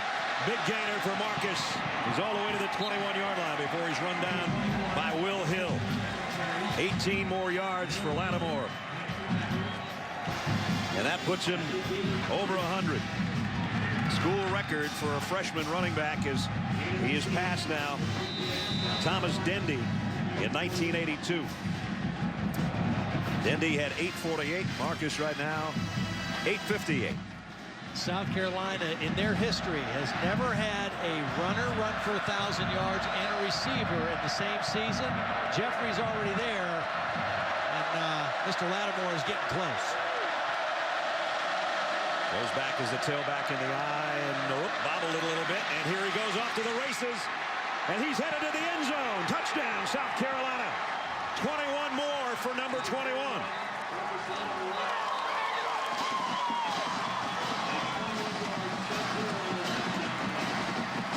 His 13th rushing touchdown of the year.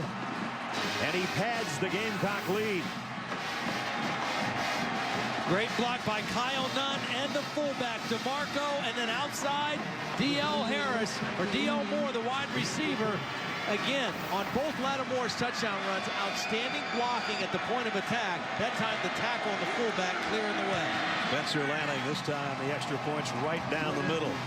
What an opening drive for South Carolina. 9 plays, 72 yards, and a guy who just became the all-time rushing record holder in South Carolina history takes it 21 for a touchdown.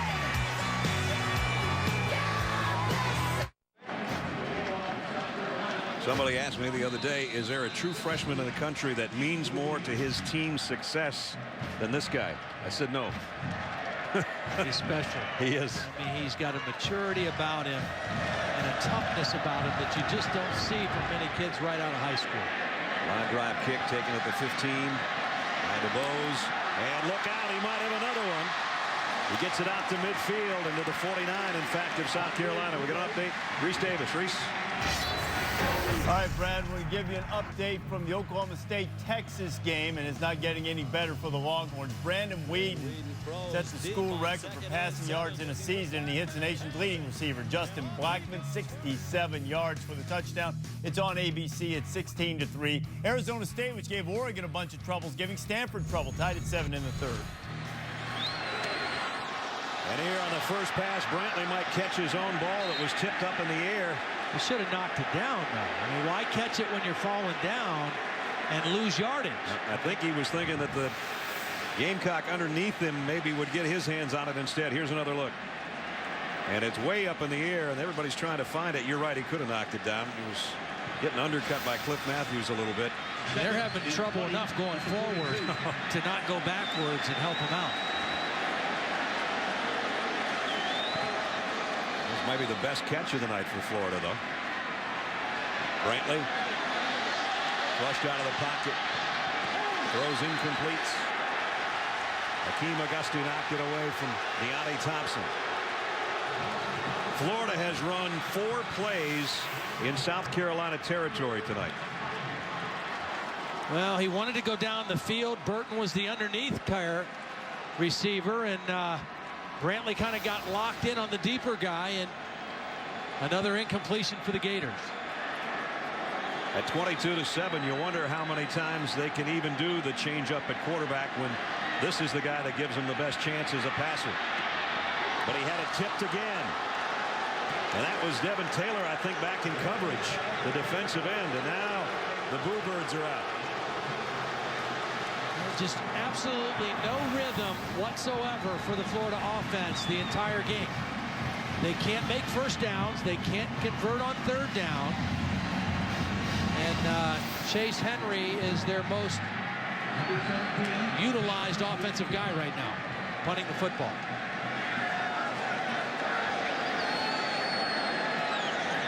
He has been busy.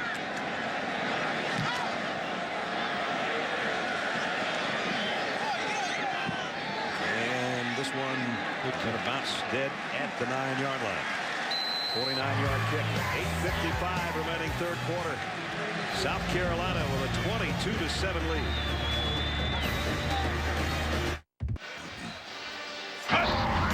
Let's take you back. Our Chick-fil-A drive recap from the last time South Carolina had the football.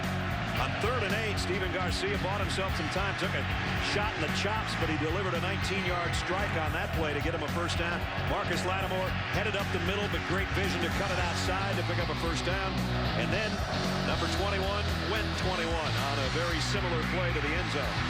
To cap off a 72-yard margin, 9 plays, just under 5 minutes, 22-7, South Carolina. South Carolina first down just inside its own 10-yard line. Lattimore. And maybe got 2 out of it. Let's check in with Holly. Well, guys, Urban Meyer of Florida told me at the half that their big problem right now is that they are blitzing Jonathan Brantley so much. He's just got to do a better job of moving his feet. And the other 2 quarterbacks, they're not able to throw it at all because South Carolina is playing 0 coverage when they're in the game, meaning they're not keeping his safety back. They're walking him up, committing him to the run game. And he said, we've just got to make a commitment to throwing the ball. They tried to on that last series, as you could see, but Brantley wasn't able to move his feet and get out of the way of that ferocious South Carolina blitz. And he had one of his own passes that he caught on a tip ball, and then Devin Taylor tipped the other one downfield. Meanwhile, Garcia has been very efficient for South Carolina, and he continues to be so. And it's Ace Sanders with another first down. You know, one of the goals of the Florida offense, this new offense, is to create fatigue on the opposing defense. Well, when they go 3 and out and can't stay on the field, it has the opposite effect, because the fatigue is with their defense. Right. Because you got South Carolina going on scoring drives and running the ball and taking wind out of their sails, and they go and get a quick rest and have to come right back on the field. And Florida has had 5 3-and-outs. And look at the time of possession. And sometimes that's not a telling tale, but it is tonight. It sure is. 54 plays to 21. South Carolina might be the team that ends up with 100 plays. I was thinking the same thing. And it's Lattimore almost breaking it again. Bostic saved a big gainer. Let's check in with Reese. All right, Brad, the #1 team in the country, the Oregon Ducks, after a Shane Vereen fumble early in the 3rd quarter. Darren Thomas, even on late Saturday nights, the mailman delivers. Jeff Mayo goes in for the touchdown, and the Ducks up 15-7 now, very early in the 3rd quarter. All right, Reese, thanks. Here it's 22-7. Ledge, this is starting to have that look from Marcus Lattimore of the Georgia game and the Alabama game, where you can just ride him and ride him and ride him. Florida knows that. They're waiting for him that time. No gain. You're talking about a guy that can actually carry it 37 times in a ball game, which he has done this year. 37 times against Georgia, 29 times for his season high 184 yards against Tennessee. He may pass both of those marks tonight. He's got 5 runs of 10 or more tonight so far. Second down and 10. As for Stephen Garcia, he has hit his last 6 passes.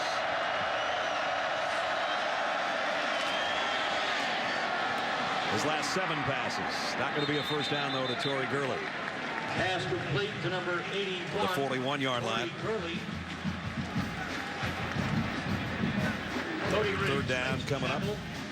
And we talk so much about Steve Spurrier being from Florida and a former quarterback in Florida. That's G.A. Mangus, the quarterback coach. He was a quarterback here in Florida also. 1988 to 1991. Helping out with the play calling. It's obviously Steve Spurrier still has the final say in all play calls, but J.A. Mangus has been a lot more active in the play calling with Spurrier ever since the Kentucky game. Gamecocks have a third down and 6. Garcia again flushed out of the pocket on the third down. This time, no place to go. That's the right decision. Throw it away. You've made good decisions all night. Sometimes the defense wins, and punting the football, especially with a 15-point lead, is not a bad thing at all. And a good stop for the Gator defense. A tired Gator defense. You bet. So Spencer Lanning, a busy kicker. The kicker and the punter. Janoris Jenkins back deep.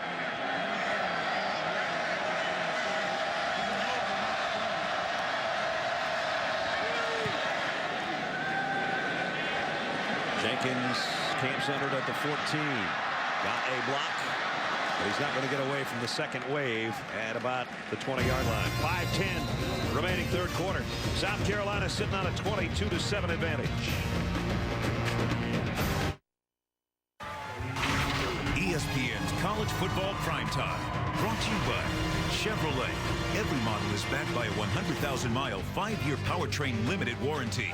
And Castrol GTX with superior protection against harmful deposit buildup. That was Billy Donovan's team last night. A win over UNC Wilmington. They'll be part of the tip-off marathon coming up. From home court of college hoops, Ohio State and Florida. Jimmy Dykes and I will be at the O-Dome just across the parking lot from where we are right now. Part of 21 games in 24 hours on ESPN. South Carolina's part of that, too. They take on number 2 Michigan State. So these two teams battling. The basketball teams will battle a little bit later in the week. Right now, Florida's battling themselves as much as South Carolina. Brantley got a wide open man this time, and Frankie Hammond. Florida needs some guys to step up and make some plays. I mean, Demps and Rainey, I thought they were the difference in the team. They've been non-factors tonight. They've only had one play of over 20 yards before right there, and they've just got to have some guys who step up and make some plays. Moody in the backfield, and he'll get the handoff from Brantley. Stood up as he picked up maybe 2 yards. That first down by Florida on the last play. Todd, that was the first down they've had since 12 minutes was left in the second quarter. Of course, they haven't had the ball. Everything's a 3 and out. Yeah. What's their longest drive tonight as far as time of possession? 2 minutes and 18 seconds. You got Rainey on the sideline. He's got the great speed, and Jeff Demps has played 2 plays tonight. I know he's got the foot injury, but I thought he was good to go tonight, at least for 20 plays. Brantley again connects. This time to Bose, who has the only touchdown for Florida. Pickup of 7 more. So getting a little rhythm just on this drive in their passing game.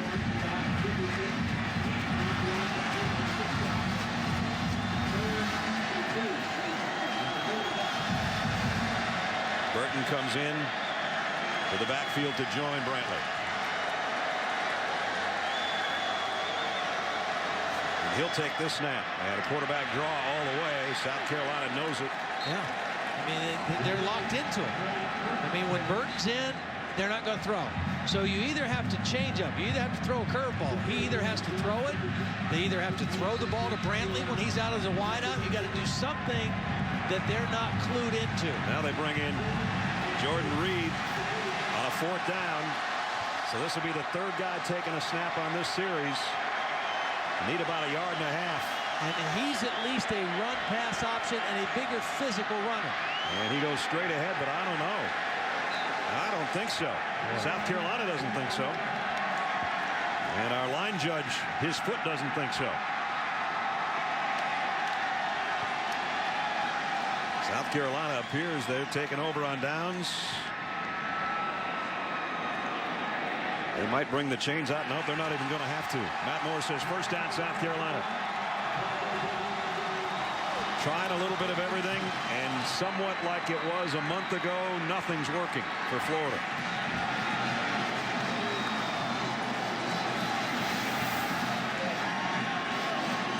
Well, with Reed, you have a bigger, stronger runner, but if you can't knock him off the line of scrimmage, and if you get no push up front, even a big physical guy like Reed has trouble making a first down. You see the frustration on the sideline of the Florida head coach. South Carolina has owned the line of scrimmage tonight on both sides of the ball. Back to Marcus Lattimore. Picked up a couple. Jelani Jenkins, who's back in there, has been in and out of the lineup. The middle linebacker made the tackle. Well, the clock now is a fan of South Carolina as well, as we're under 3 minutes in the 3rd quarter. They get some more points out of this drive. It's going to be a long, long 4th quarter for the Gators.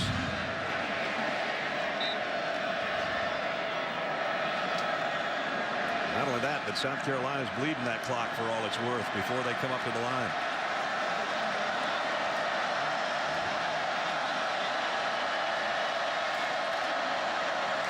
Lattimore puts his hands on his blockers' backs and goes forward for about a yard shy of the first down.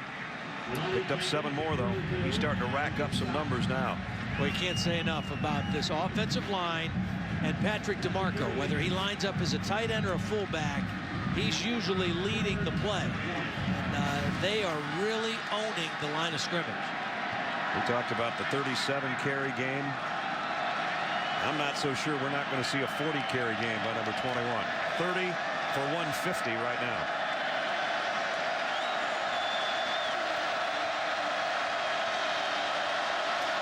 Whoa, wide snap. Garcia, he's not going to get there.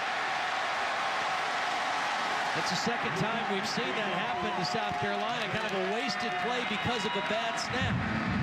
It disrupts the timing. This was going to be a handoff to Lattimore, but because Garcia didn't feel comfortable with the snap, he had to keep the football, and they come up short. And They're about 3 yards short. Rob Black is down for Florida. He's made a lot of tackles tonight. And he's limping around back there. Probably just dead tired as well.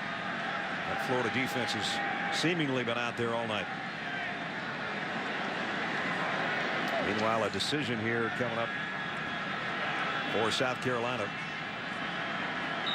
Ahmad Black, I guess he has made a lot of tackles. We're getting 15 is what we have right now for him.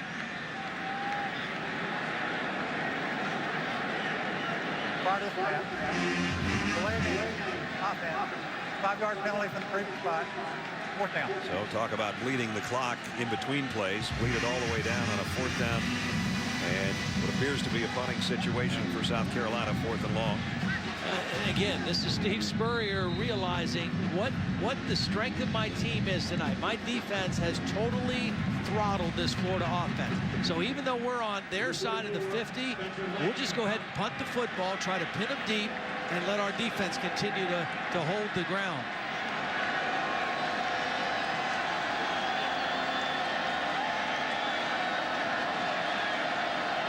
Todd said earlier a 2-possession game, and it would take a perfect 2 possessions for Florida to win this thing right now with a quarter to go. Flags down.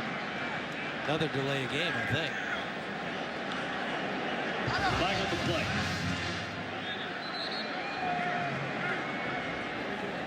You know what? South Carolina's done this twice. They've lined up Alshon Jeffrey. Delay game. Offense.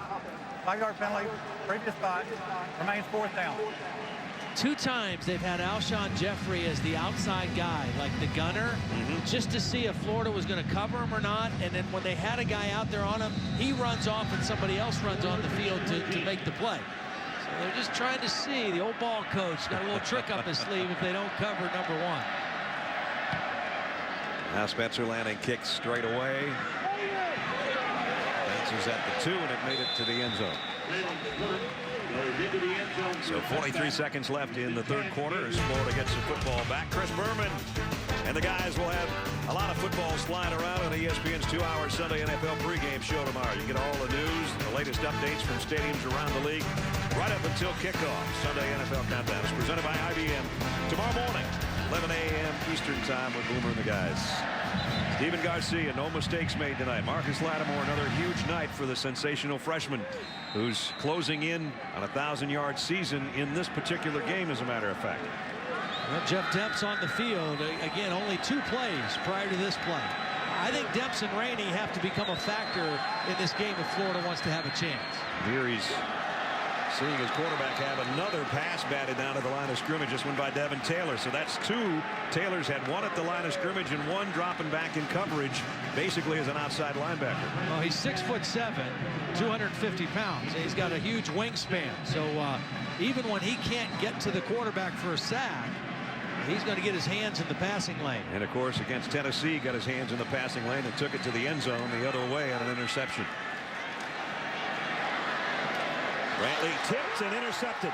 South Carolina's got it back, and it's Stephon Gilmore. And the Gamecocks with a football back with less than a half minute to go in the 3rd quarter. And all is not well in Gatorland right now.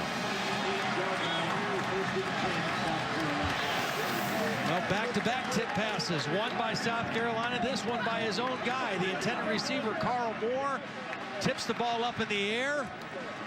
And South Carolina has been close to 3 or 4 interceptions tonight. They finally come up with 1. And only for them, their 6th interception of the entire season. And the 2nd for that young man, who's played a little bit of everything, including at some points a Wildcat type quarterback.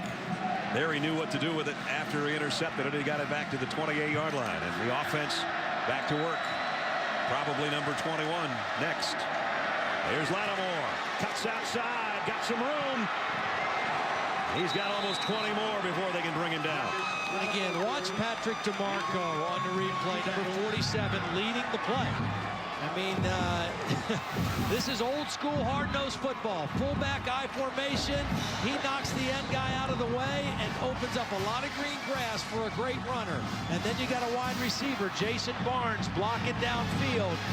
And this team feels it right now. Do they ever? They're huddled around their old ball coach, who probably likes that sideline right about now. They're 15 minutes away from a trip to Atlanta. And for the first time, they'd be the kings of the SEC East. But we still got a quarter to go. The man in black, or can Urban Meyer and the Gators come from behind?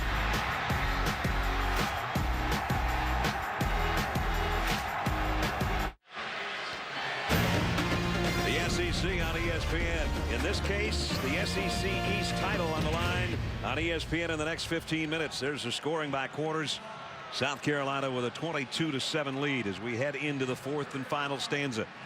And that guy is 15 minutes away from becoming a coach that could take two teams from the SEC East to the SEC championship game. Of course, he did it when he was here at Florida. South Carolina's never won in Florida. Urban Meyer has lost one game in November in his career at Florida. It was to Steve Spurrier.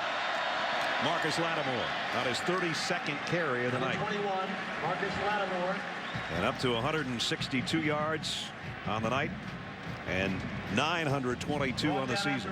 What a luxury to have a running back that you can ride down the home stretch like this and just keep feeding them the football, and he just keeps punishing a defense. I mean, it inspires an offensive line. It inspires a whole team. Here we go, crazy formation. We got a bunch right there and an empty backfield. Garcia out to Lattimore, but his knee was down. So they tried to get a convoy in front of him. Yeah, they're going to respot this. They got the wrong spot right there, the line judge, but I think they know. Or not. I thought that's what Urban Meyer's halfway down the field right now, trying to let them know that he was down right there. He never even caught it. Oh, he didn't catch it. Okay. But was it a lateral? If it was a lateral, then, well, they'll figure it out. At any rate, it's 3rd and goal. Now a more normal setup with 4 wide receivers, and Garcia is going to go on a quarterback draw, and he is in. Touchdown.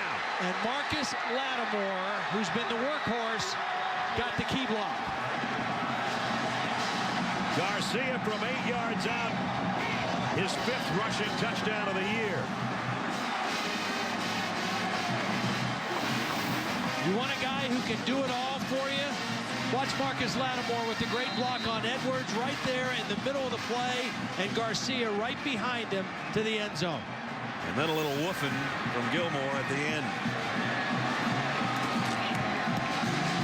The extra point is good. South Carolina now 13.5 minutes away from heading to Atlanta. This time on the ground again. This time the quarterback with his tailback leading the way. And Dad says, that's my boy.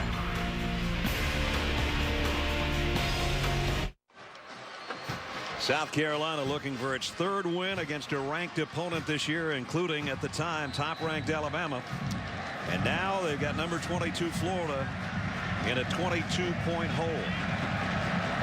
And the way Florida has played, it's going to be awfully hard for them to find a way to come back and win this game. Kickoff taken at the 19-yard line. Ronald Powell. Powell, the freshman, gets out to the 40-yard line. We get out to Reese Davis. All right, Brad, get you up to date on some other things. Sports Center right now, presented by Discover. Looks as if it's going to be Auburn and South Carolina in the SEC championship game. The Tigers earned their way there behind another virtuoso performance from Cam Newton.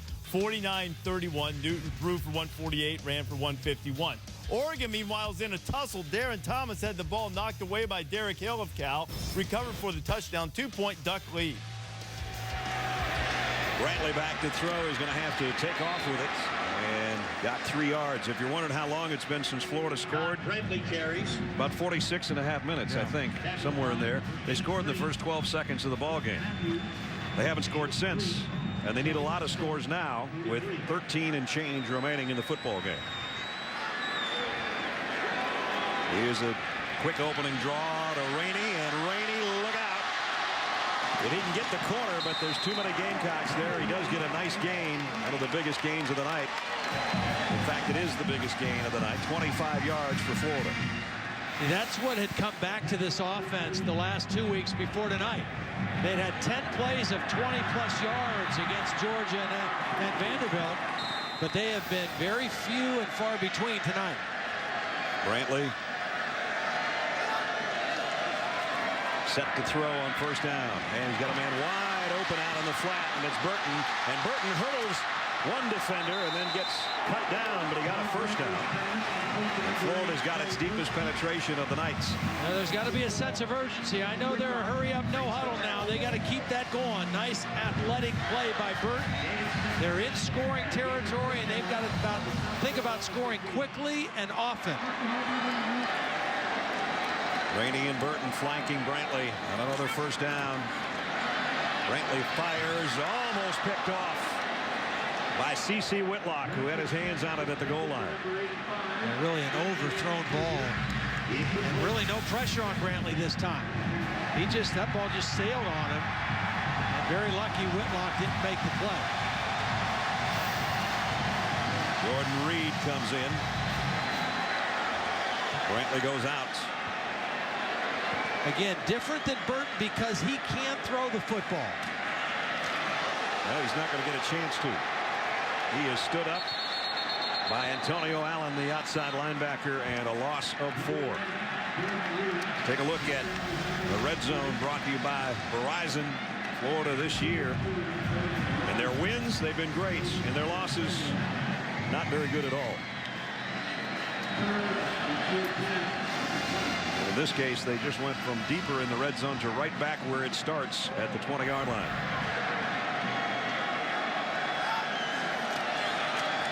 Brantley back in and back throwing high. Again, Carl Moore, the intended receiver.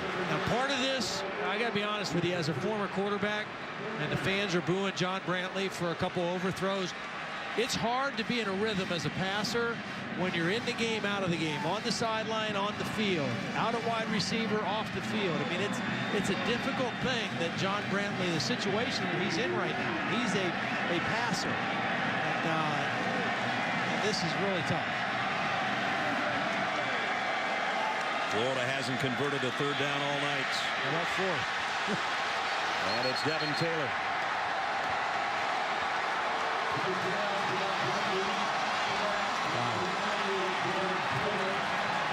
I'm just thinking, I looked over at the Texas score tonight. Somebody go back and find out the last time that Texas and Florida in a fourth quarter hadn't scored an offensive touchdown. Florida's got one with kickoff return, but not by getting in the end zone any other way. And they're down 29-7.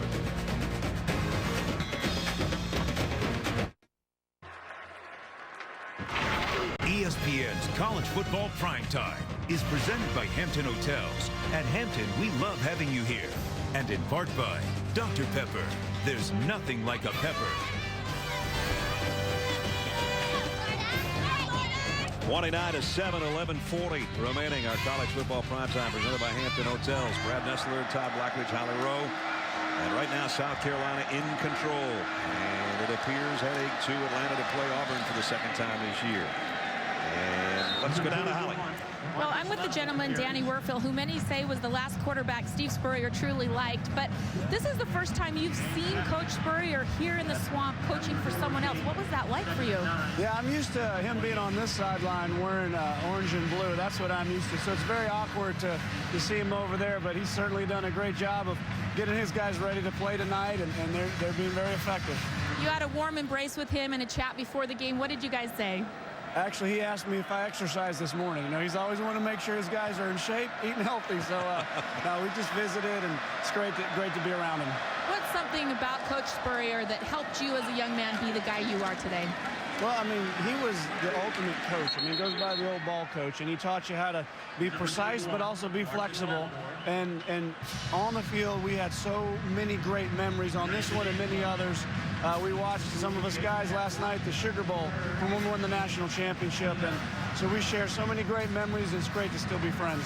I know your heart is Gator blue, but would it be a little bit cool to see the old ball coach win one here for the first time in history? Well, you are right. I am blue, and this is a hard night for us Gators unless something strange happens. But on the other hand, it's great to see him do something great over there, and I do love him, and to see him do well is very exciting. Thank you so much. All right, thanks, Howard. One of 3 Florida quarterbacks to win the Heisman Trophy, including Tim Tebow and, of course, Steve Spurrier and Danny.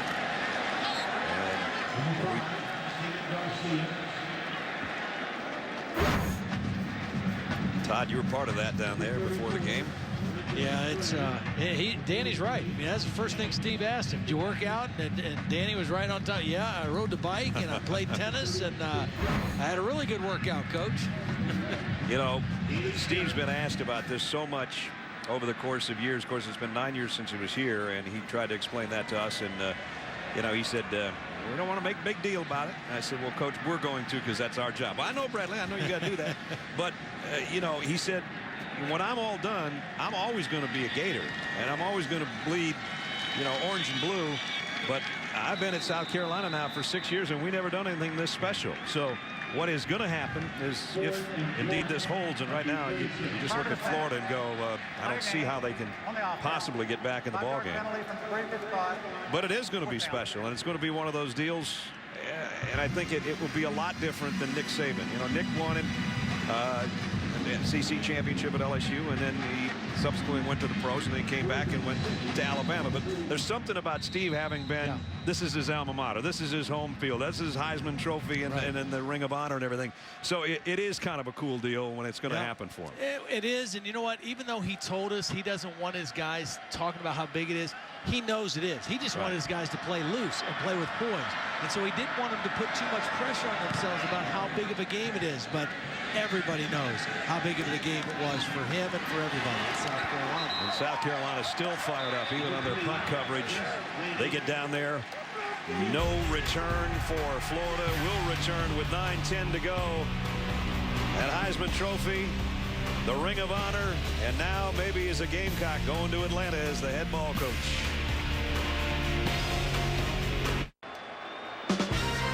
Monday Night Football. Start things off with Monday Night Countdown served by Applebee's at 7 o'clock Eastern, and then it's Michael Vick, who's been the picture of efficiency for the Philadelphia Eagles against the former Eagles star Donovan McNabb. ESPN's Monday Night Football, Eagles and Redskins. 9:10 remaining. 29-7 South Carolina. Searching for their 7th win of the year. And a trip to Atlanta. John Brantley fires, nice throw, and catch out to the 49 to Deontay Thompson. Pick up a 19. At this point in the game now for Florida, it becomes a drop back pass game. So that means those 5 guys up front, the offensive line, have to give John Brantley some time. No more option, no more quarterback runs until they get in around the goal line. Right now, it's just get back there and sling it down the field and see if they can get some big chunks of yardage. 5 receivers for him. First down at midfield. Short toss over the middle, and cut down is Hines after a pickup of 4. CeCe Whitlock made the tackle. Now again, this Florida offense is a work in progress. I mean, they had success against Georgia and an outmanned Vanderbilt team, but this is a very good defense in South Carolina. Now they've had some tough matchup games like last week against Arkansas, but talent-wise, this is a good defense. Brantley again has one tipped at the line of scrimmage. He's had that trouble. There must have been 5 passes that have been tipped tonight. So they have a quick break here to think about their 3rd down and 5.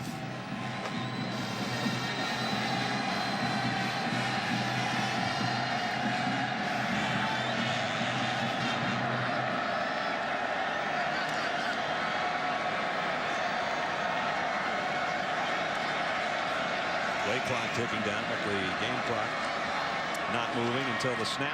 And 3rd down. Brantley completes. First down and out of bounds at about the 30-yard line to Carl Moore. Right now, Ellis Johnson and Lorenzo Ward, the defensive coordinators for this defense, are saying, you know, we'll let them complete some balls. And, you know, they can have some short gains. We'll try to keep things in front of us. And we'll make them eat up clock while they do it. Comes a blitz. Brantley is going to go deep. Man there and incomplete. And looking for a flag was Deontay Thompson. It was Devin Taylor who delivered a hit on Brantley after he let go of the ball. Now Devin Taylor is standing up, and he's going to come in and hit the quarterback. That big frame getting around the edge. And the ball got too far inside, probably because of the pressure from Taylor. Taylor's had another good night. He and Cliff Matthews, a good pair of defensive ends on that front wall that includes Adjaboy and Robertson. That pass completed. Nope. Or is it a fumble? Well, we still don't know. I'm going to say incomplete.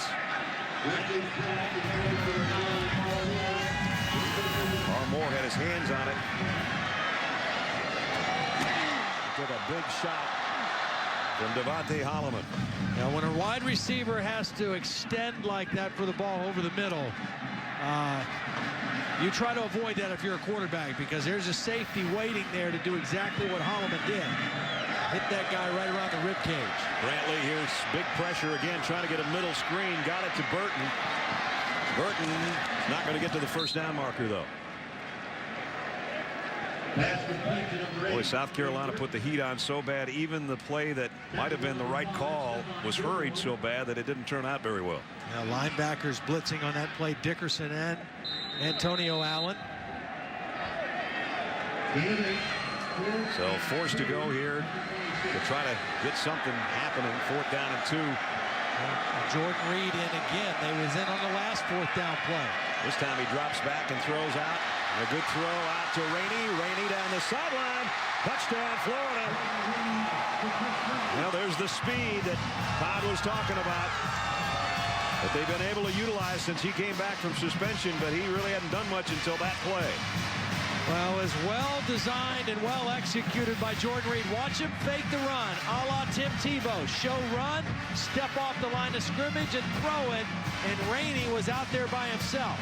It's a nice block from Deontay Thompson, but the fake by the quarterback Reed is what sold the play. Henry in for the point after, and it's up and good. 29-14. Crazier things have happened. 7:12 remaining in the football game. 70-yard march in 8 plays in just under 2 minutes. And it's Rainey doing his thing on the edge for the touchdown.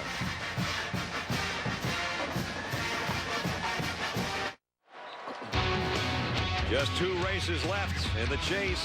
Got to wonder if that 48 car dynasty's in jeopardy. Certainly Denny Hamlin now is in front after his win in Texas last weekend. NASCAR Countdown starts your coverage at 2 o'clock Eastern tomorrow, and then it's Phoenix, the start of the race at 3 Eastern time. Well, onside kick apparently coming up from Florida. 7:12 left and down a couple of scores. Nothing like the ball coming out just to make your night better.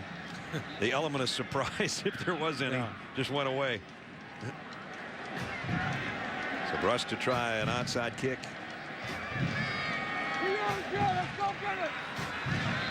South Carolina with their good hands team up close.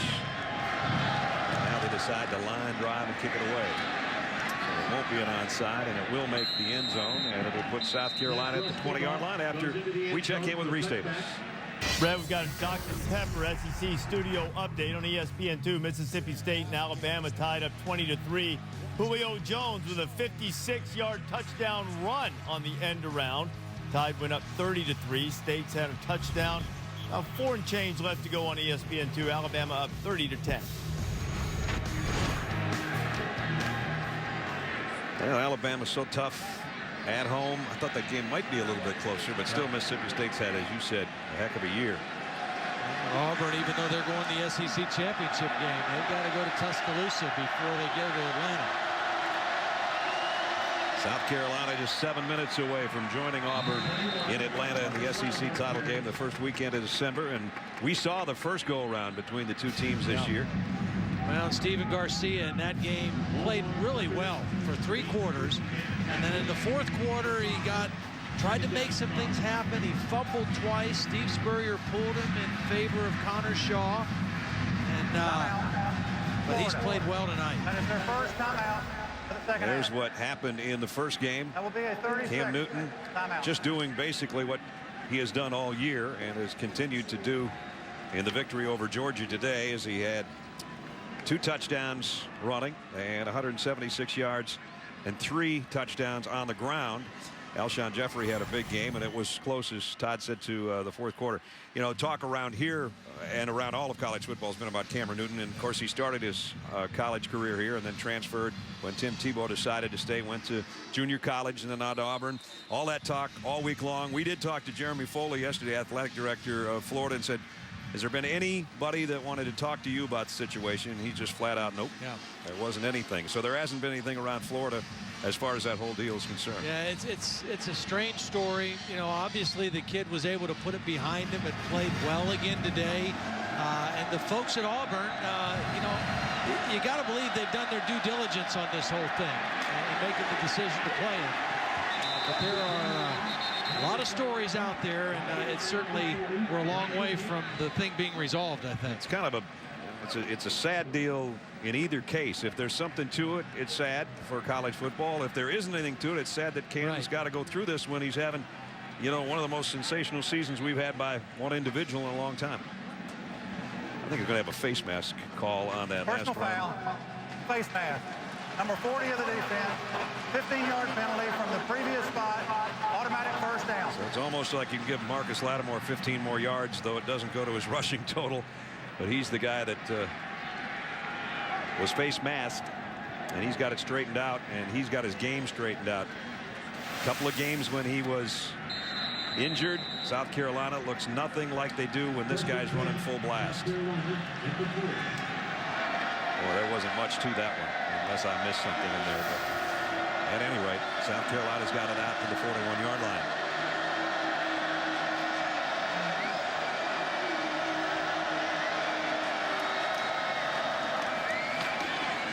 This time Lattimore met in the hole by Trato. You mentioned the last time South Carolina played Auburn, Marcus Lattimore only 33 yards on 14 carries. Florida. That is their second timeout, second half. That will be a 30-second timeout. Florida takes a timeout with 6:33 remaining in the ball game. Hasn't been a lot to chop about tonight.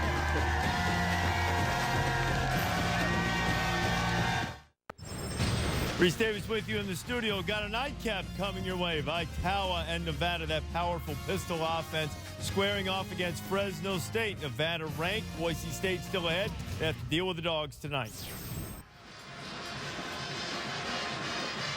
Down to the last 6:33 here in South Carolina with a 29-14 lead. Just 6.5 minutes away from a trip to the SEC title game for the first time in South Carolina history.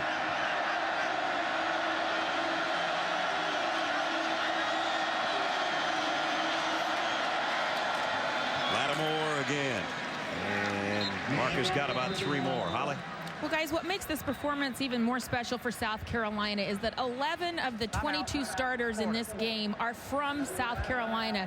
Steve Spurrier has said that kids deciding to stay home and be special, create something there, has made a huge difference. Guys like Alshon Jeffrey, Marcus Lattimore were top recruits. They could have gone anywhere in the country, but by staying here and doing something that had never been done before at South Carolina, they've created something special. And Coach Spurrier says they have another terrific recruiting class coming in. Guys want to be part of something new and different. You know, last time we were talking to Steve before the Arkansas game, and you and I and Holly were saying, you know, he's 65 years old. He's won a national championship. He didn't do well in the NFL. He's back here, 6th year. Finally, it's a big game that they're playing for a title. And I said to him, you know, you still, I said, I know winning's good, but are you still having fun? And he did have, as Holly said, because I think of the recruiting and how it's going and it's getting better, he's having fun coaching. Well, and I think he knew this was his best opportunity. He had the right parts with the team when they got Lattimore, and he turned out to be the kind of player they expected him to be. And you got to look at it. I mean, take a look at the SEC East. The perennial powers in the East are all down a little bit. Tennessee, Florida, and Georgia. They're a combined 15 and 15, I think, at this point. And so, you know, it was the right time for South Carolina to make a run to get to the SEC championship game.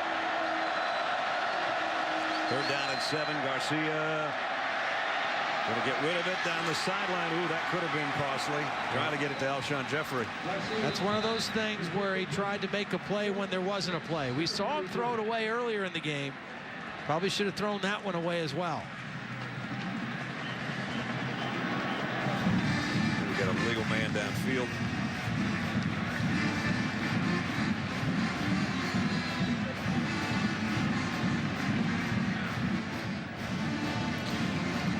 Alshon Jeffrey, that intended receiver on that one. He was ineligible receiver downfield, number 47 of the offense. The penalty is declined. 4th down. Alshon hasn't caught a pass in the second half, but that's the first one they've aimed at him. So punting situation. Chris Rainey, always dangerous, is back on the other end.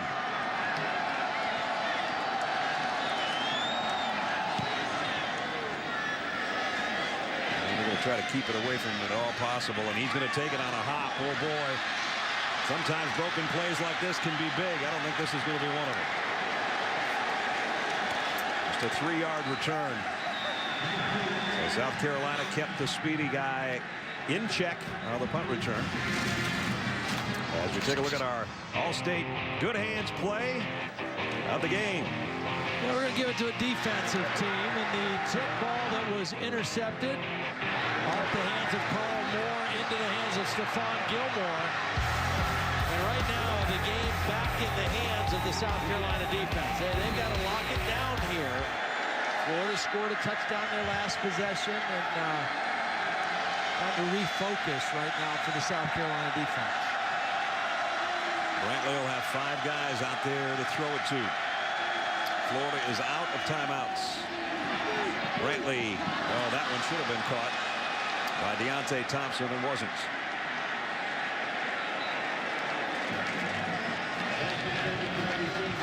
South Carolina, there's part of that front wall.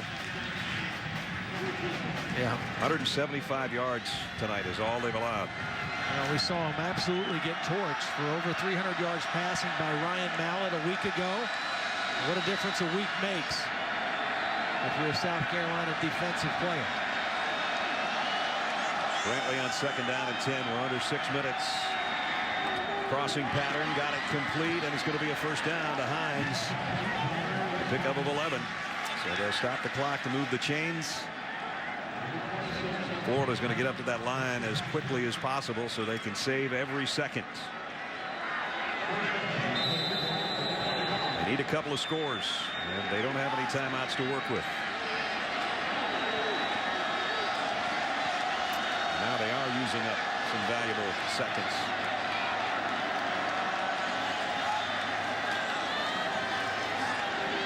Brantley threw that one too far in front.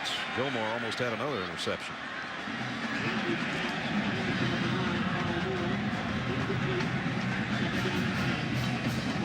Florida offense, the new offense, they wanted to create fatigue with the defense. They wanted to create problems lining up because of the speed of play. Well, they're throwing everything in the middle of the field, complete to DeBose, but short of the 1st down. It's going to bring up 3rd down, and clock continues to run. Pickup of 6. They desperately need a hurry-up offense. They need it right now. Well, again, South Carolina's content to give up those short completions over the middle. As long as that clock, which is on their side, continues to tick down. That clock's going to be down to 5 minutes by the time they snap it. And the ball is out, and South Carolina's got it. Bad exchange on the handoff, and Josh Dickerson's got a fumble recovery. That should just about do it. It was just a simple draw play to Demps. And a bad exchange between Brantley and Demps. Not sure if Demps saw that linebacker blitzing and lost focus on getting the football or what. Again, Demps has not played very much this entire season over the last 4 or 5 weeks. Florida's going to be 500 in the conference play and 6-4 overall in the next 4 minutes and 57 seconds, unless there's some dramatic turn. Florida, 2 turnovers, both in their own territory tonight. And that last one might be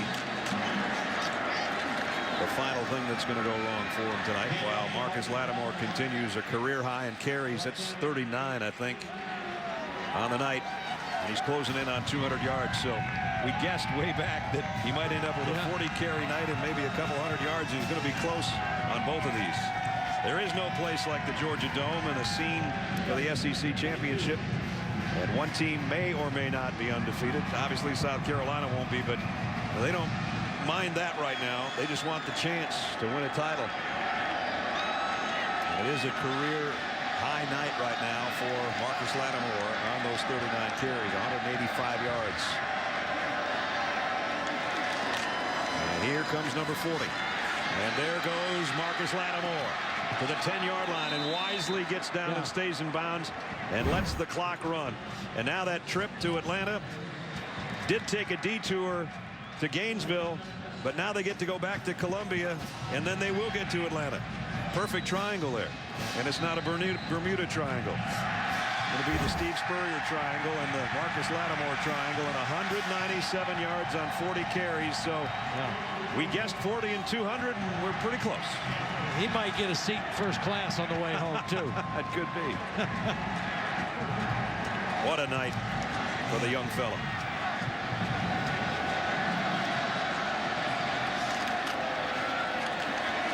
And now Brian Maddox taking his spot, losing some yardage. So Marcus Lattimore, the next time he goes out, he'll go over 1,000, and he and Alshon Jeffrey, well, he's coming back into the game. I meant the next time they play a football game. He's not done playing yet, I guess. 1,000-yard season just around the corner for him. They're never going to forget George Rogers, but if this kid sticks around for 3 years, they won't forget him very soon either.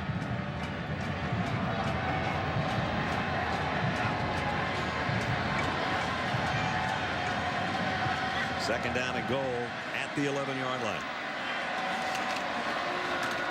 Lattimore broke 1 tackle, 2 tackles, 3 tackles, still on his feet. He might score. He's in. Touchdown. And Marcus Lattimore just punched the final ticket to the Georgia Dome for the Gamecocks. He got a little help from his friends on that one, because he was stopped at about the 2. And he just got driven into the end zone by the center T.J. Johnson and a couple other South Carolina offensive players. You know, when Holly was talking to Danny Werfel, she said, you might be the last guy that Steve has liked as a quarterback. I don't know if I've ever seen Steve like a running back like he likes this one.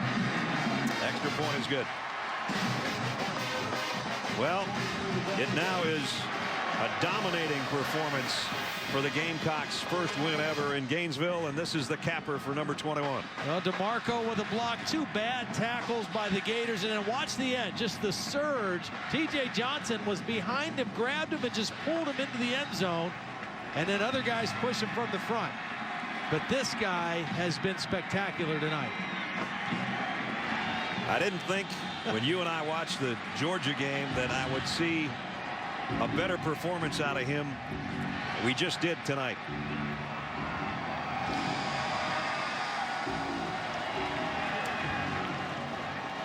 And that's how it feels. That kind of a golf swing and a fist. That's when one of those putts goes in. Only that was not a putt. That was a driver for 11 yards. Well, he is what makes the engine go. I mean, when that running game is on, Marcus Lattimore is doing what he's doing. Garcia's better. Alshon Jeffrey gets one-on-one matchups, and the whole team plays better. 41 carries, 207 yards, and 3 touchdowns. The last one a bruising 11-yard encounter with half the guys on the field for Marcus Lattimore.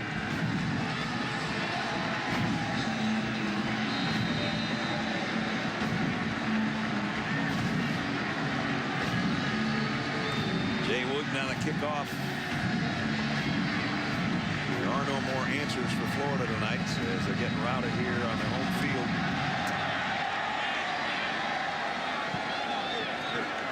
Taken on one hop at the 11-yard line by Patton. And he got head on at the 30-yard line. Let's check in with Reese Davis. Brad, got a nightcap coming your way. Robbie Rouse of Fresno State went for 286 yards on the ground against Louisiana Tech in his last game. Bulldogs take on number 21 Nevada. It's coming up next. 2:35 remaining. All week long, or for the last 2 weeks actually, that we've been around Steve Spurrier. Holly's been asking him for 2 weeks, how are you going to feel if you go down to the swamp and win the SEC East title and get a trip to Atlanta?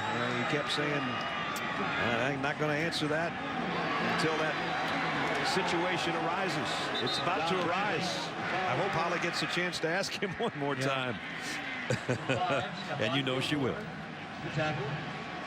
Well, it's really good to see for him because, you know, it's taken time. It's taken time to kind of rebuild the culture at South Carolina, to get the recruits to stay at home like Holly was talking about.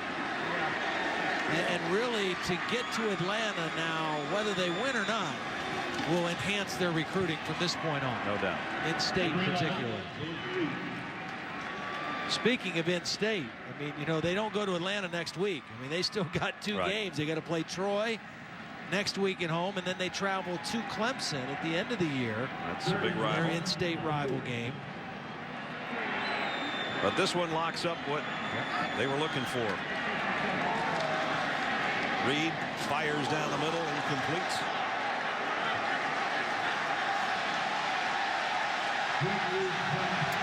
Well, we showed you this about 3.5 hours ago. Florida's been there more than anybody, and that bottom row had a bunch of zeros, and now South Carolina, for the first time, is going to the SEC championship game. Steve Spurrier did it 7 times when he was wearing orange and blue, but garnet and black tonight. And he doesn't have to worry about the headset anymore. And with that guy around, he doesn't have to worry about a lot of things. There's a little shovel pass on the inside from Burton to Reed, and Reed picks up about 14 yards. Down the final 120. So the evolving Florida offensive scheme takes a setback tonight for Urban Meyer. There'll be better nights and better days as they continue to evolve in this system of hurry up. They didn't get a chance to really use it tonight because they couldn't get any rhythm going, and you can't go with a hurry up and try to run 100 plays when you can't get 3 of them without punting. Well, BCS Countdown Show is coming up 8:15 Eastern tomorrow night, presented by Allstate. First chance you'll get to see if anything's changed in the BCS standings. Reese Davis and the guys will break it all down for you tomorrow night. Reed stays in there at the quarterback spot. Rolls to his left and snaps off a throw that's complete. Out of bounds. Frankie Hammond stops the clock. And the old ball coach just got wet over there. Here it comes. Wow, they got him good. Yeah, they did get him good. Although he kind of looked like he knew it was coming. I think he was ready to take that one. He braced for that. He did. Yeah. And then a little wiggle to let the ice go down the back.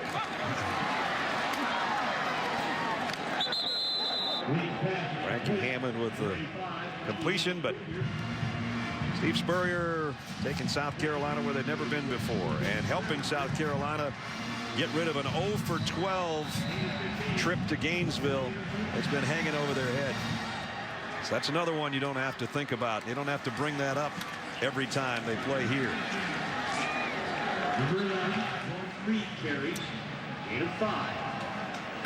Lynch in there, first SEC East title in school history. And the first win at Florida. He's going to get a ride, too.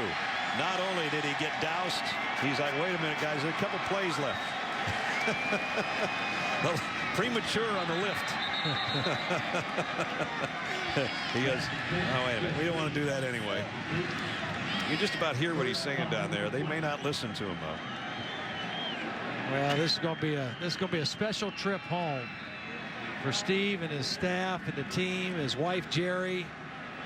And this is special for them.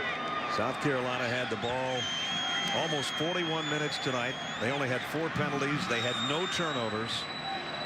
And Steve told us, if we play about as good as we can play and they don't, we got a chance. You know, that's always the way he says it. We got a chance.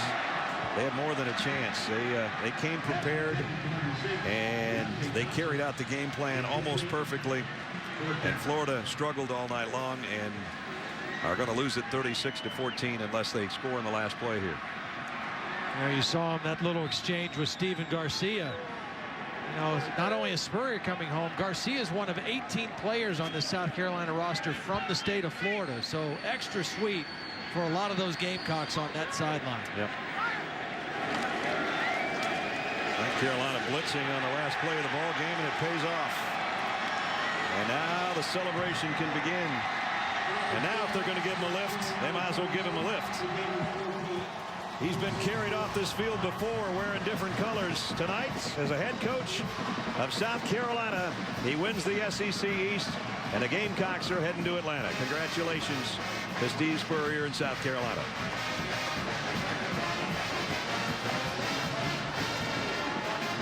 He can still draw a crowd in Gainesville, can he? Still a rock star. Yep.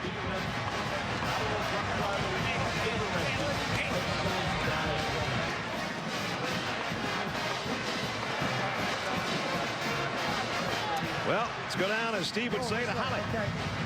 Well, Coach, you said that this was going to take a whole different level of commitment from your players today. When did you start noticing that in this game? Oh, I don't know, Holly. Our defense was outstanding the whole game. And, of course, we got Marcus Lattimore, which gives us a chance against anybody. But the entire team played great. Hey, my man, good luck to y'all. Thanks. Yeah, and it was just a great win for South Carolina, for our state, our team. It's just really good for us.